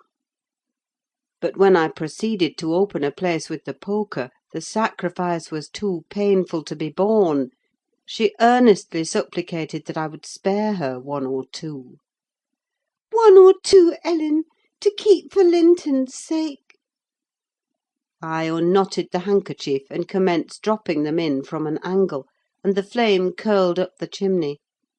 "I will have 1, you cruel wretch!" she screamed, darting her hand into the fire, and drawing forth some half-consumed fragments at the expense of her fingers. "Very well, and I will have some to exhibit to papa," I answered, shaking back the rest into the bundle, and turning anew to the door. She emptied her blackened pieces into the flames, and motioned me to finish the immolation. It was done. I stirred up the ashes, and interred them under a shovelful of coals; and she, mutely, and with a sense of intense injury, retired to her private apartment. I descended to tell my master that the young lady's qualm of sickness was almost gone, but I judged it best for her to lie down a while. She wouldn't dine, but she appeared at tea, pale and red about the eyes, and marvellously subdued in outward aspect. Next morning I answered the letter by a slip of paper, inscribed, "Master Heathcliff is requested to send no more notes to Miss Linton, as she will not receive them."